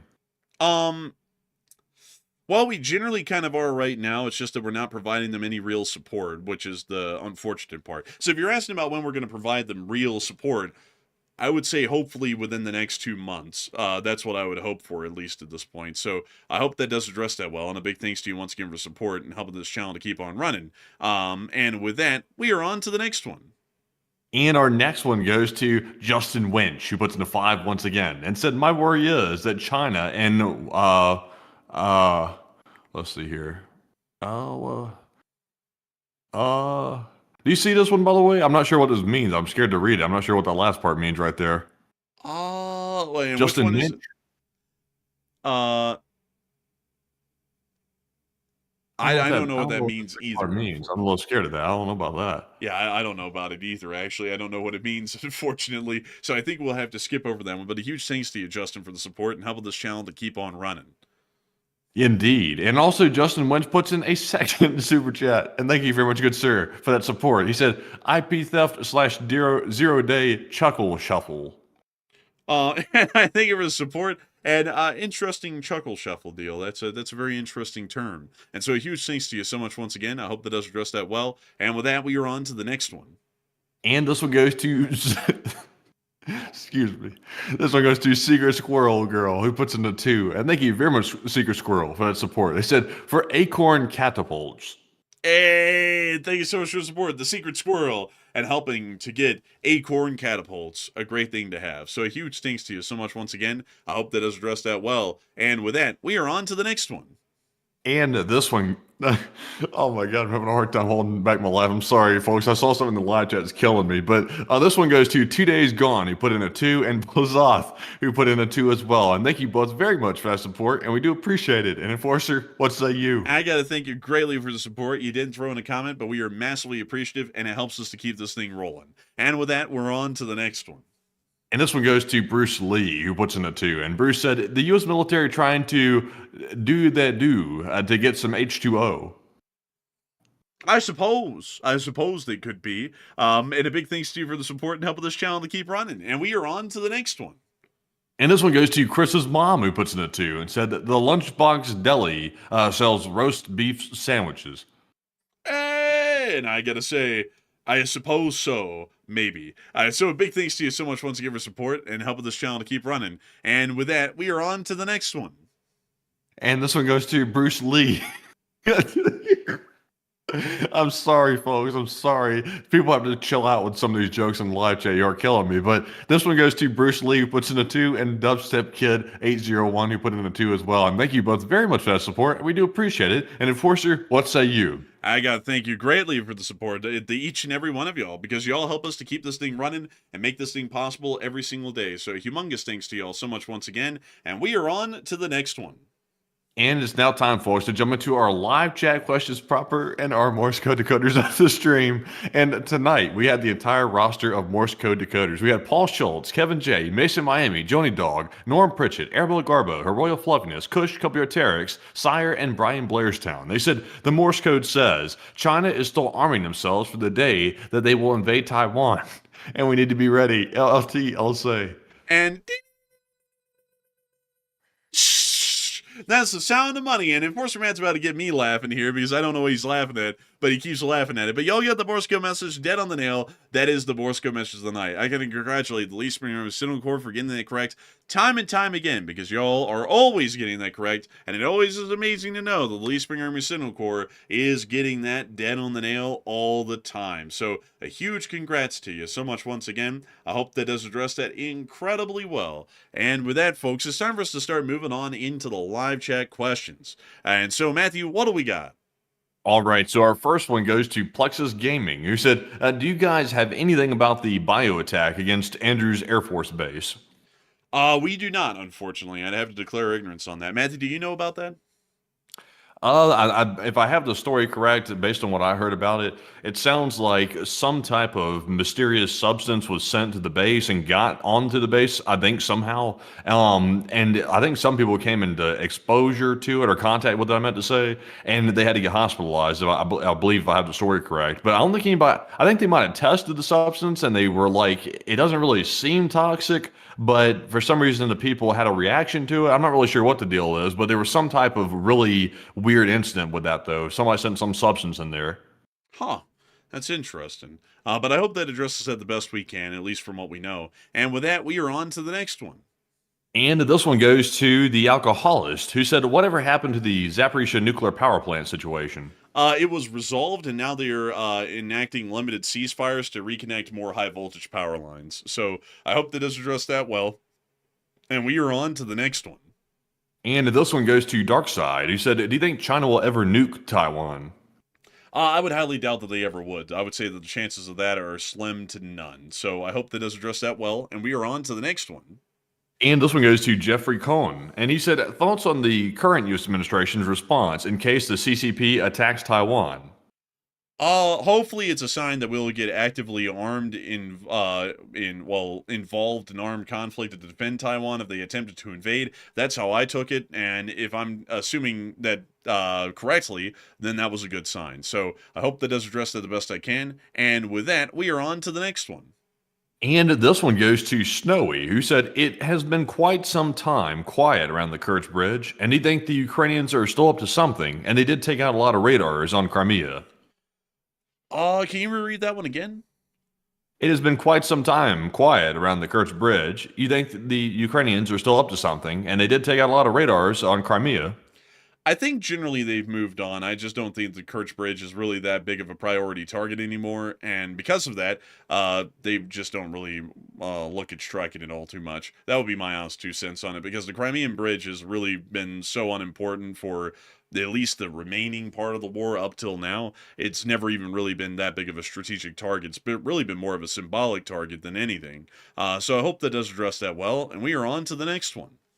And this one goes to Live Animal, who said, Matt, why would China even need to travel halfway around the world with their navy? They only want to target Taiwan, India, etc. And while that is their main target, that is true. Taiwan and all these other countries like India, that's their main focus.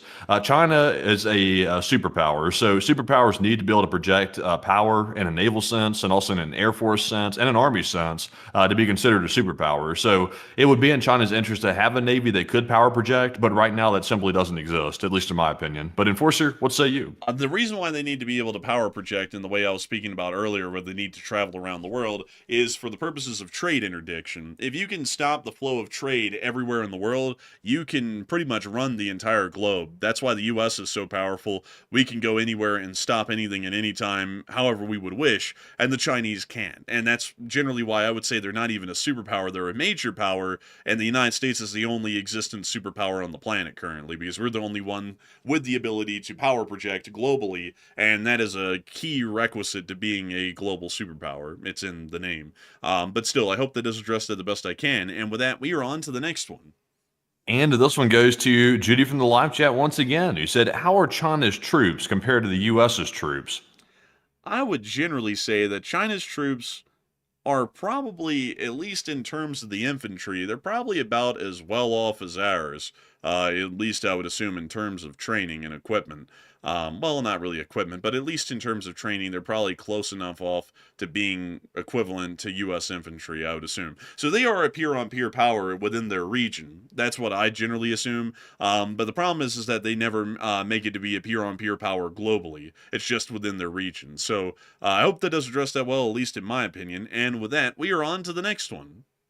And this one goes to Lendrius, who said, at what range would modern naval combat take place? And I'd imagine it's pretty far. Oh, it's incredibly far. It's hundreds of miles away. It's at the maximum range of their anti-ship missiles, or the maximum range of the aircraft launched from our aircraft carriers. So naval engagements in the modern day can truly happen over hundreds of miles. Ships could be firing at each other from 500 miles away, and that would be considered a pretty standard naval engagement in the modern age.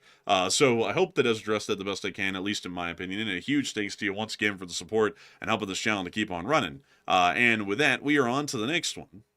And this one goes to Lee and Kate, who said, Vietnam are constructing islands in South China Sea, and China seems to be turning a blind eye, yet they don't like the Philippines fishing in their own waters. And what are your thoughts about that?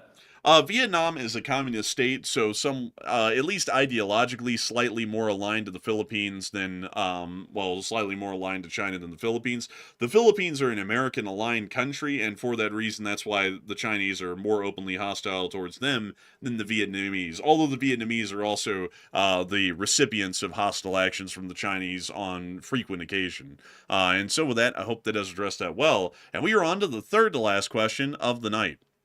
And this one goes to Alex Williams, who said, do you think China would take out our surveillance satellites before launching their attack? I would have a feeling that they would want to try, but they may not succeed in that. It's a possibility, but it's not a high likelihood that they would be able to knock all of them out at the start of a conflict. And we would also, at that point, start knocking theirs out if they did such a thing. So I hope that does address that well. And we are on to the second to last question of the night. And this one goes to Cash Coder, who said, how many can each carrier launch in a set time? And I think that would dictate the outcome a lot more than just total number of aircrafts.